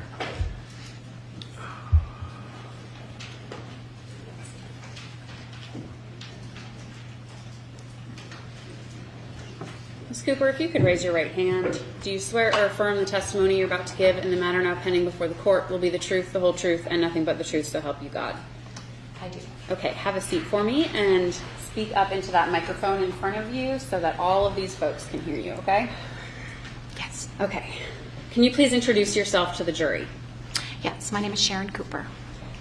I'm going to scoot this microphone. Can you hear it? I love that they do this. There we go. Okay. Okay. Sharon Cooper. Thank you, ma'am. Thanks. How is it that you know the defendant in this case, Melody Farris? We were friends. We lived in the same neighborhood, and we used to walk a lot together and spend time together, get nails done together, go shopping together, that type of thing. Here comes the tea. What year did you meet Ms. Farris? 2016. And you said you used to walk together a lot. How frequently would you walk? Oh, for a period of time there, it was, I would say, daily. On these walks, would you share personal information about your lives? Yes. Have you ever met Gary Farris? Yes. About how well did you know Gary Farris? Not very well, actually. Did you know Scott Farris? Yes. And how well did you know Scott Farris? Acquaintances, not very well. What did you know about Melody and Gary's relationship? That it was strained and not close. Did you and Melody discuss the Farris's finances ever? Yeah. In what context? Just, she shared with me that she didn't have access to any of the money, that her name had been taken off of everything, and so she didn't have access. Okay. And if you could, I know it's hard to speak up a little bit. Okay. Did she have any debit cards? Credit cards? Not that I'm aware of. Okay. Did she have a debit card? Yes. How did you know that? She told me. And would you go shopping together? Yes. When you would go shopping together, would Gary know where Melody was shopping? Yes. How would he know that? Because if she ran the debit card, he got a notification immediately. He had instant alerts. Did she set ever up? explain to you how she felt in her marriage? Yeah, she wasn't happy in her marriage. Did she ever express to you why she wouldn't leave Gary?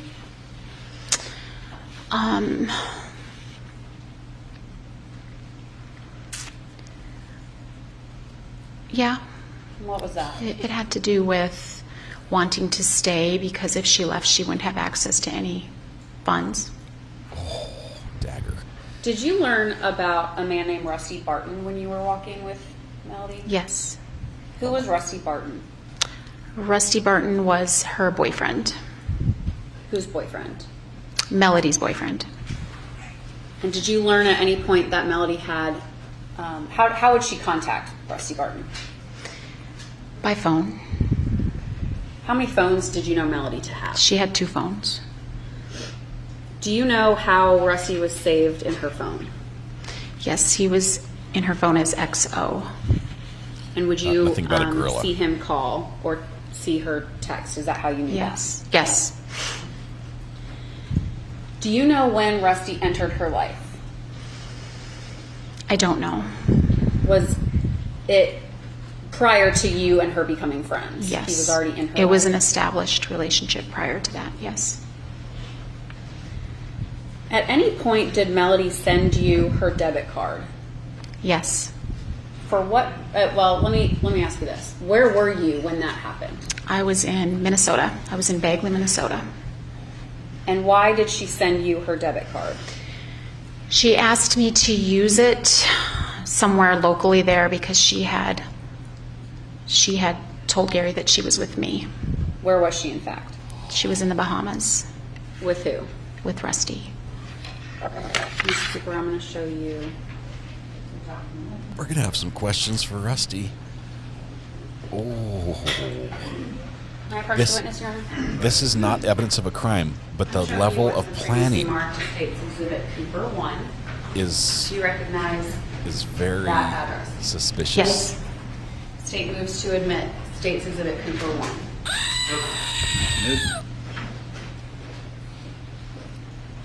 What did she want you to do with the card? She wanted me to use it up there in Minnesota. And did you do that? Yes, I did, actually. Good friend. Where did you use it? I used it at a little cafe in Leonard. Is this the cafe that you used? It is, yes. And was that the date on which you used it? It is, yes. Did you and Melody remain friends? After which point? Up until today. When did the friendship change? I would say the friendship had changed when I had started going up to Minnesota and spending a lot of time away.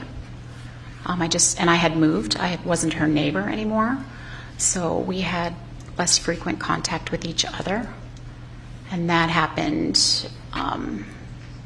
I'm sure early 2018, somewhere in there. How many phone numbers did you have for Melody? I had 2. Okay, and did you show that to the police? I did. You spoke with the police? Yes, I After did. what happened to Gary? Okay. Do you remember when that was? Yeah, it was just a few days after his death. And did you tell them all of the information that you and I are discussing today? Yes, I did. Would Gary restrict what Melody purchased? No, he did not. Not that I'm aware of. Just had knowledge about what she's purchased? Correct. That's all I have, Ms. Cooper. Thank you.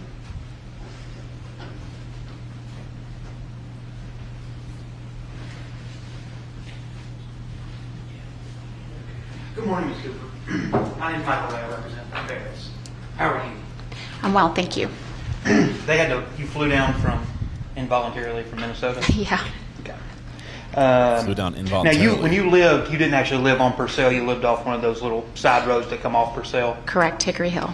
And you and Melody all used to walk up Purcell, up to Birmingham Highway, and around the neighborhood around Terry Braswell's house. Yes. Yeah. And Terry was a friend of yours too? Yes. Okay. And y'all met him walking? No, I knew Terry for years. You knew him for, is that because of his business? Yep. And he had a daughter that used to ride horses where my daughter rode horses, so I met him years ago. Okay. And then you and Melody were out walking, and he was mowing his grass, and you were like, hey, there's Terry. Yep. Okay. And that's how Melody and Terry Braswell met? Correct. Okay. Moving on to the phones. Ms. Frankus asked you if you had 2 phone numbers for Melody. That is correct, right? That is correct. Okay. In fact, when y'all used to go walk, you saw her that she had 2 cell phones? Correct. Okay. Did Terry Braswell, did she ever have her 2 cell phones when y'all were talking with Terry Braswell on your walks? Not that I can recall, possibly. Possibly, though. Regarding the financial aspect of it. I believe you testified that Gary didn't limit what Melody could buy, correct? That's correct. And I think you actually said in your interview that it didn't have anything to do with about Melody spending money, right? Correct. It was just, he just wanted to know what she was spending money on. He wanted to know where she was. Yeah, where she was or what she's buying. All right. Now, you were aware that, because you had been to the Farris' home, right? I had, yes. Okay. You were aware that Melody and Gary basically lived separate lives. Yep. And that she lived upstairs and he lived downstairs. Correct. All right. Now, you had also met Gary at least on one occasion? Yes, I had, on a couple of occasions. On multiple occasions? What was Gary's demeanor like when you met him? Quiet. It's hard to explain. Different. Okay. Was he friendly? No. I didn't find him friendly. Just, because, I mean, you have trouble in your interview, too, trying to describe your interaction with him. He just basically ignored you, didn't he? Yes. Just paid you no mind whatsoever. Correct. And I think you actually said that he wouldn't even make eye contact with you. Correct. Was that every time you met with him? Or that you saw him? Yeah, it was every time. Okay. Did you ever meet Scott Farris? Yes. How many times do you think you met Scott? A handful, I suppose. Okay. I believe because your first interaction with Scott is, because when you lived on Purcell Lane, let me ask you this, right? Is there a lot of farms, or at least a lot of farm animals at Purcell Lane? There is. There's a lot of horse farms. Okay. Because I think you had goats. I had sheep. And horses. Okay. And I think horses are the root of all evil in this trial. Like pettable kind of sheep? Yes. Because you had lost some sheep, and I think you had contacted Scott Farris. They were the pokey kind. Because he had some dogs. Yes. Okay. What was Scott like when you met him? Similar to his dad in personality. Okay. Not super friendly. More matter of fact and different. Okay. And you were invited to Emily's wedding, right? Yes. Up in Tennessee? Mm-hmm. And that was the point where you actually met Rusty, right? Yes. Okay. I'm going to show you a photograph that's already been admitted into evidence. You may not recognize it, and if you don't know what it shows, then you just say, I don't know what it shows. Okay? Well, let me do it this way real quick. Change the view. It's the family photo at the wedding. Emily's wedding.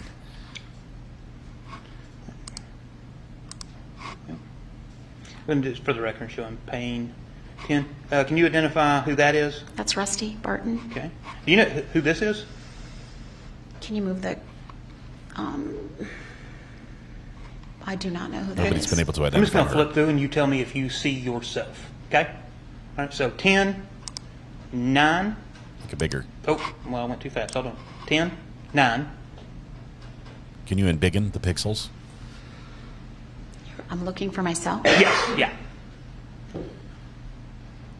Ask to make it bigger. I don't see myself. Okay, a little louder. I don't see myself. Okay, yeah, and this is that you? Yeah, that's okay. me. Okay, so that's you. Is that the first time you had met Emily or any of them? Yes, it is the first time. Had you ever met Amanda before?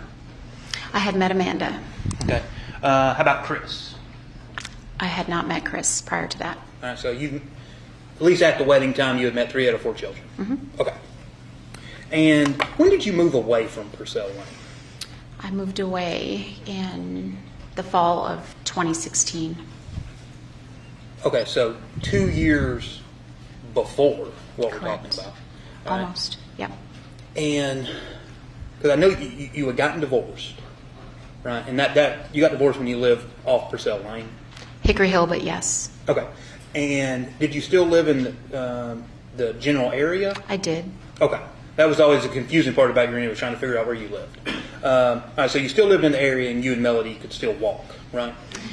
We walked less because I lived, you'd have to drive to get to me. Okay.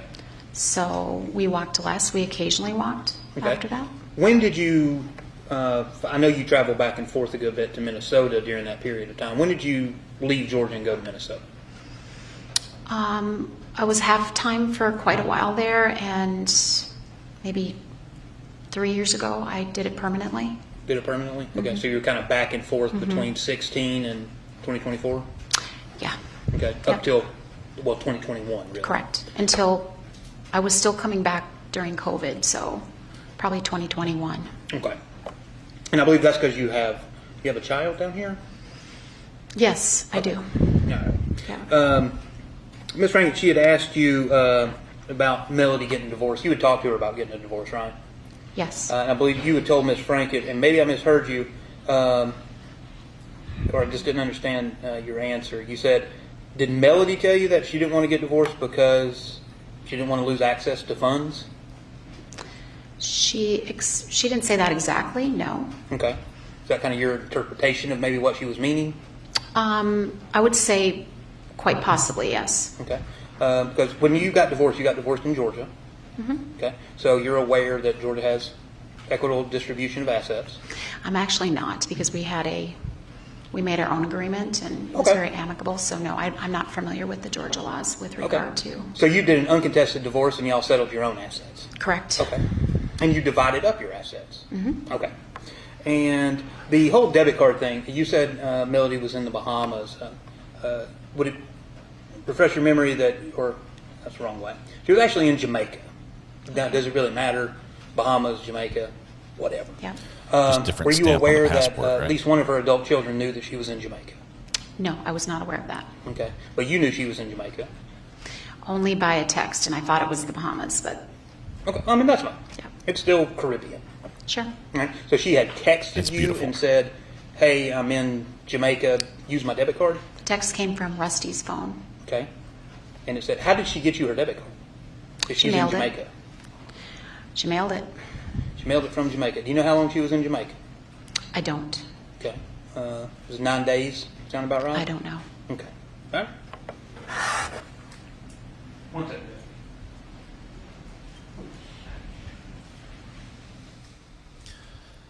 Wow. So the trip abroad to the Caribbean or Bahamas or Jamaica or something, what's the surprise testimony out of this witness? Thank you, ma'am. Are you ready? I have no redirect, Judge. All right, you sit down. Now we're ready for Rusty. We have a really quick witness. We don't, Judge, and actually the next witness is... That's fine. All right. Lunchtime. We were going to break early anyway. I don't know that lunch is here yet because I haven't gotten the message, but it should be arriving shortly.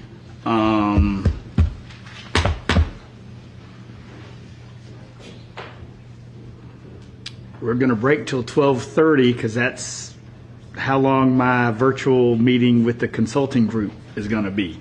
So I will... We got a couple uhs in there. I will talk to... Anyway, I'll see if I can find a destination for y'all to maybe go walk to instead of just hanging out here after y'all eat lunch, because we're going to have a little bit longer, I think. So y'all step out and we'll just make sure you don't do anything like I've told you the rest of the trial.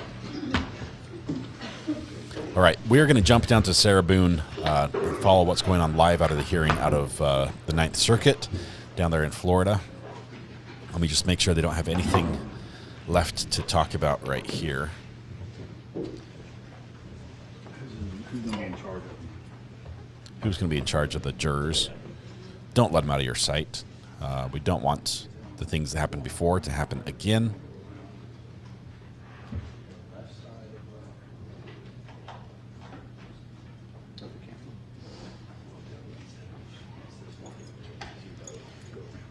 Looks like we're done. So we'll be back there at 12:30. That gives us an hour and 15 minutes. He's got his lunch. Clarification or questions with regard to the state's rule or the court's ruling? Defense. All right, thank you. That now takes us to the objections to the evidence. Give me a moment. We have the defendant's objections to state's digital exhibits filed October 15th. The state's amended state's response to defendant's 5th amended reciprocal discovery exhibit list filed also on October 15th. I have reviewed these. I'm a little bit of a loss in the state's response because I don't know what items 1, 2, et cetera are. Farris comes back just at identifies them. 12:30. I'm not sure Hour and what 15 it is minutes. that they are. It's tracking their 5th amended exhibit list. As I pointed out before, it got really confusing because as they added things, it would not go to the end of the list. It would get put into the middle of the list. So I started over, scrapped my first response to the first amended one, scrapped my second response to the second amended one, both of which were filed on September 27th in a timely manner. And this is why my paragraphs start with 0 in my response, because they have a paragraph 1A, and then they list the items, and I wanted to make it very easy and clear for the court to just be able to flip to what paragraph I'm talking about for each item, tracking their 5th amended exhibit list. Here's the problem that I'm having. On September 27th, I see the notice of provision of defendant's 3rd amended exhibit list. When was the 5th amended exhibit list provided? That might be a problem with them not filing things with the clerk of the court. Okay. I'm getting copies of some pleadings, but they're not bait stamped with the clerk of the court's e-filing system on the top left, so I'm not certain that they've filed anything with the clerk of the court. Here's the other problem that I have. All I see on my end is the notice of providing. It doesn't identify anything. It's a 1-page document. So it's hard for me to say what, I know you may have seen it, but the court hasn't seen it based on what's been filed. I believe I would direct any questions about why that's not filed with the clerk of the court to the defense. That's their fault. All right. I need clarification, Mr. Owens, as to when the 5th amended reciprocal discovery exhibit list was filed and what is in it. Because the notice that I see in the court file from September 27th is just a notice. It doesn't identify anything for me to line up item 1 and item 1 as to what they purport to be. You're asking for when it was filed. We're checking on that. When it was filed. What was the next question? All I have is a notice. So on September 27th, there was a notice of provision of defendant's 3rd amended exhibit list. And it's just that. What we intend on utilizing has been provided. But I don't have anything else as to what those items are. Okay. Did you want us to provide you with a copy of those? Yes. Or you can send it to Madam Clerk and she can print it out to me. Because I'm having difficulty lining up what these things are because all I have in the court file is this was sent on this day, but I don't know what any of these things are. We can move on to something else and let you get ready. Unless we've got some housekeeping matters to address for this afternoon, but unless I'm missing something, the only other thing that we've got teed up to address this morning is the objections. Okay. Give me 1 second. Mr. Owens is got to work fast. Get your paralegal on it. This is live out of Florida right now, Sarah Boon. This is a pre-trial I got an hearing. email this morning from Juror Services. Juror number 551. I don't recall from what panel. No, I'm sorry. Juror number 471, panel 3, seat 48. Tested positive for COVID. And Jury Services has instructed him not to return. Juror number 551. What was the first one? Sure. Juror number 471, panel 3. That would have been yesterday morning, seat 48.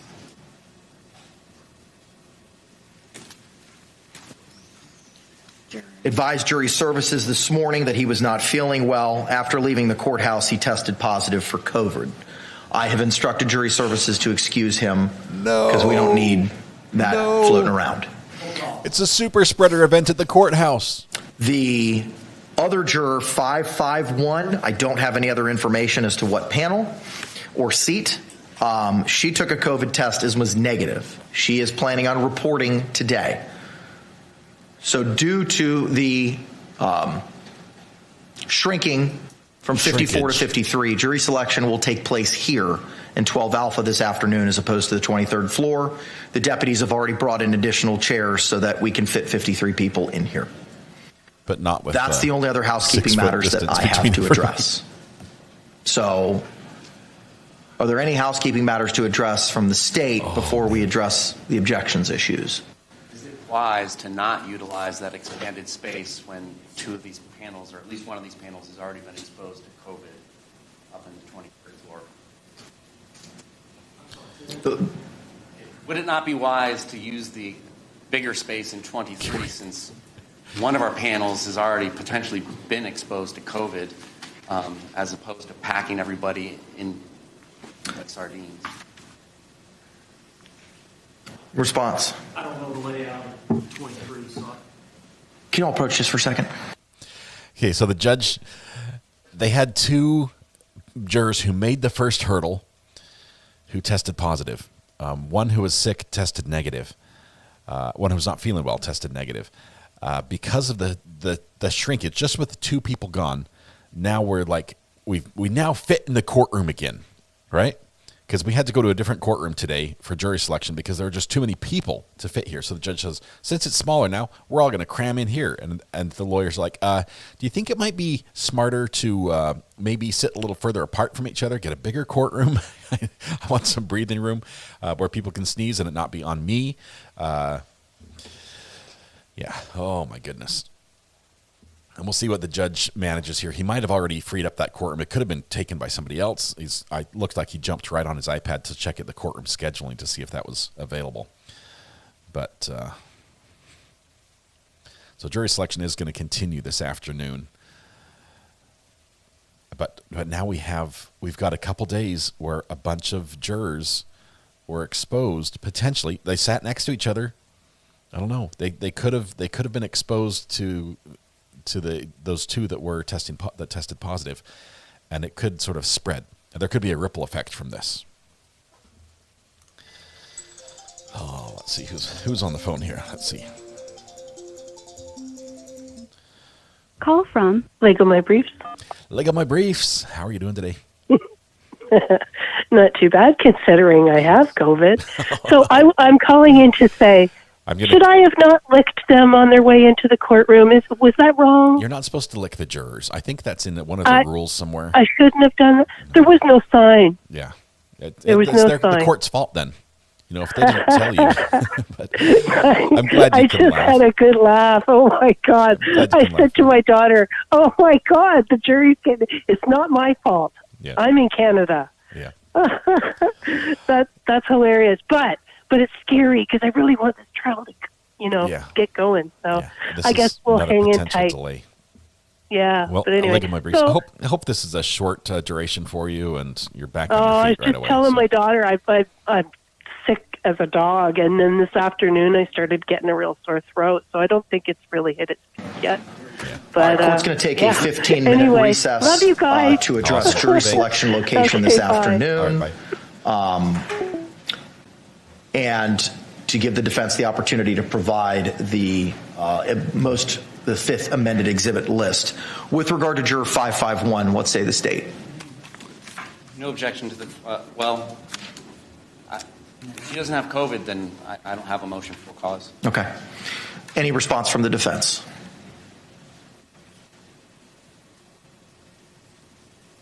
Judge,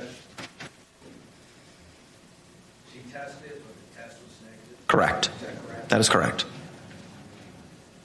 Anything in addition to how she was feeling? I read you what was provided to me.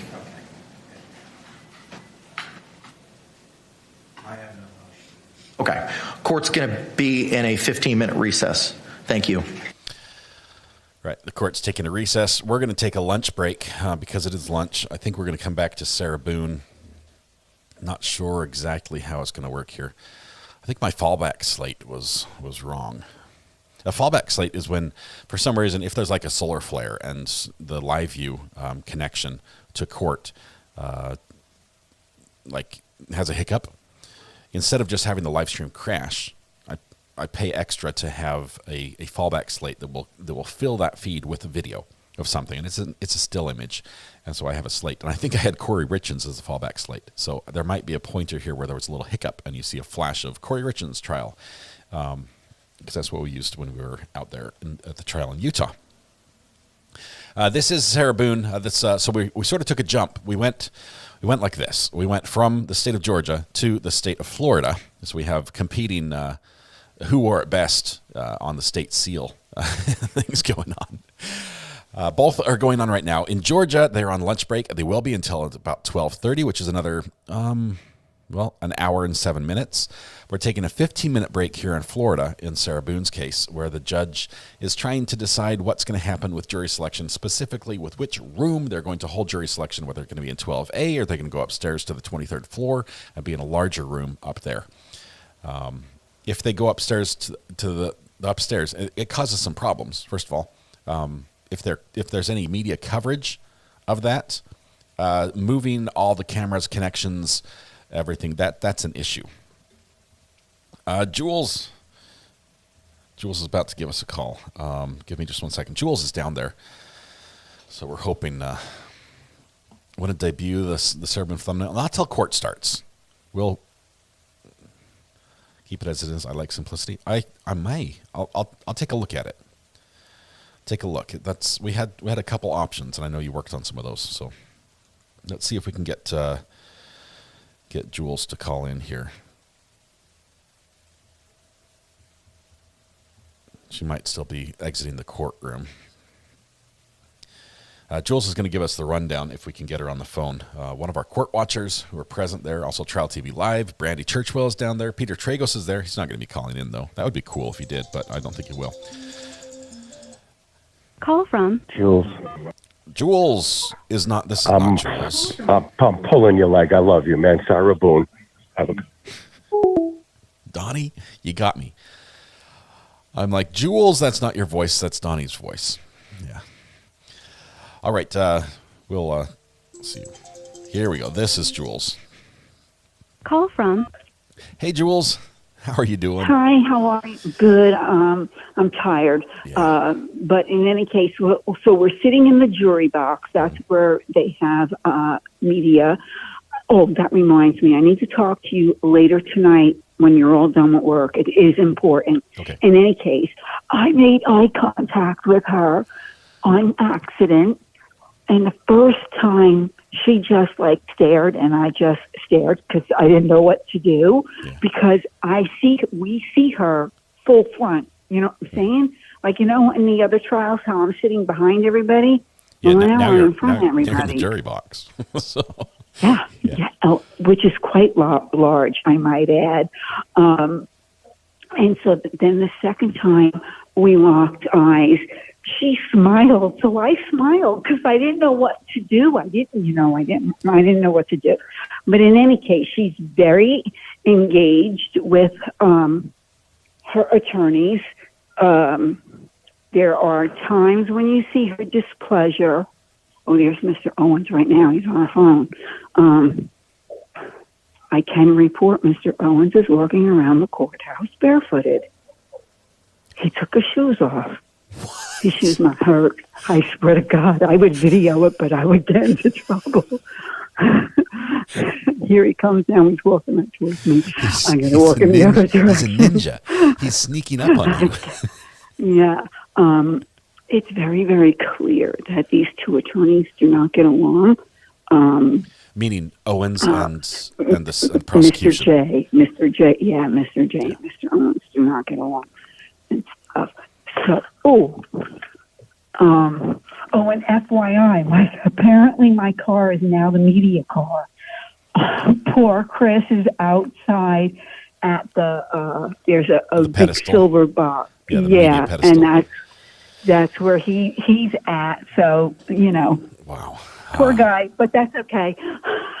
Yeah, but this setup in this courtroom is a little bit different than we've seen in any of their courts. The media is actually Very kept different. outside, and think of having an electrical box out by the sidewalk, and you just open the side, and there's your plug.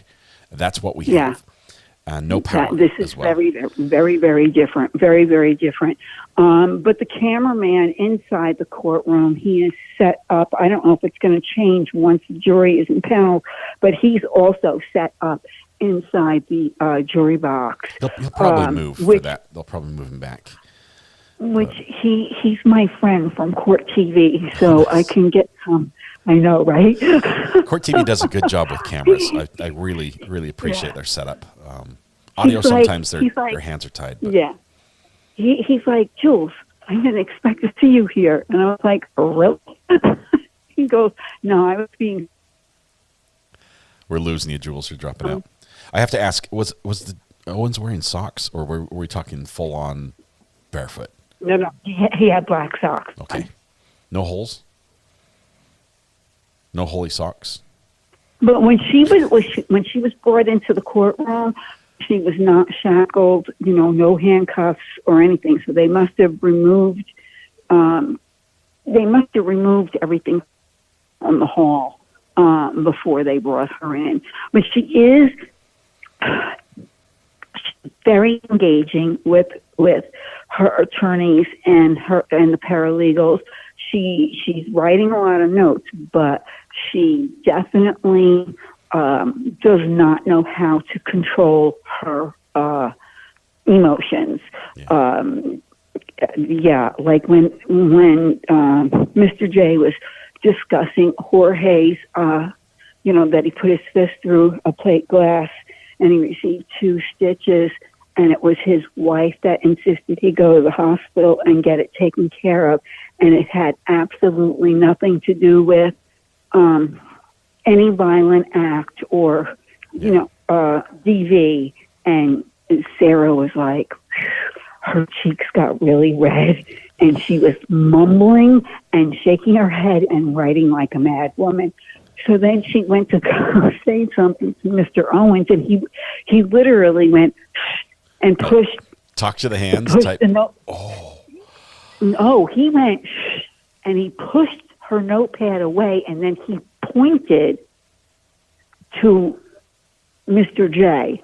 Like, in other words, I have to listen to what he's saying because when I get up, But she wasn't happy about that. They need to have a heart-to-heart where he needs to say, Sarah, I've listened to you. I know what you're thinking. We've talked that much. In the courtroom, I need to work. This is my area. Don't interrupt. Yeah. Wow. Yeah. Okay. Well, Jules. Okay, so we're headed back in. Okay. I'll call you later. Later, not at lunch. Yeah. Or do you want me to call you at lunch? We're trying to follow both. So we're following the state of Georgia trial with Melody Farris, and they're on lunch right now. We'll be sort of popping in on and off with Sarah Boon on these motions hearings, but really trying to take it full time. Then at the end of the day, I'll give you a call. I have to call. I did make a commitment with Jeff from Legal Vices for lunchtime. Awesome. So yeah. Because everybody knows Scott, Recovery Addict, is first on the list. He's Jules, my priority. Thank you so much. Everybody comes last. Is it cool You're down very there, or is welcome. it smoking hot? I think it's hot outside, isn't it? It was smoking hot outside. Okay. Poor Chris. I know. And here's the thing too. This court is very, very different from any other courthouse I've ever been in. We always were allowed to bring in like our own bottled water.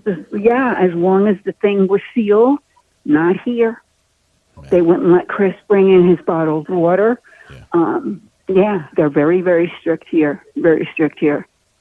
So, in any case, Mr. Owens and his team is going back in, which means court's going to start. I'll call you later. All right. Thank you very much. We'll see you. You're very Bye, welcome. Jules. All right. Bye. Appreciate the information from Jules.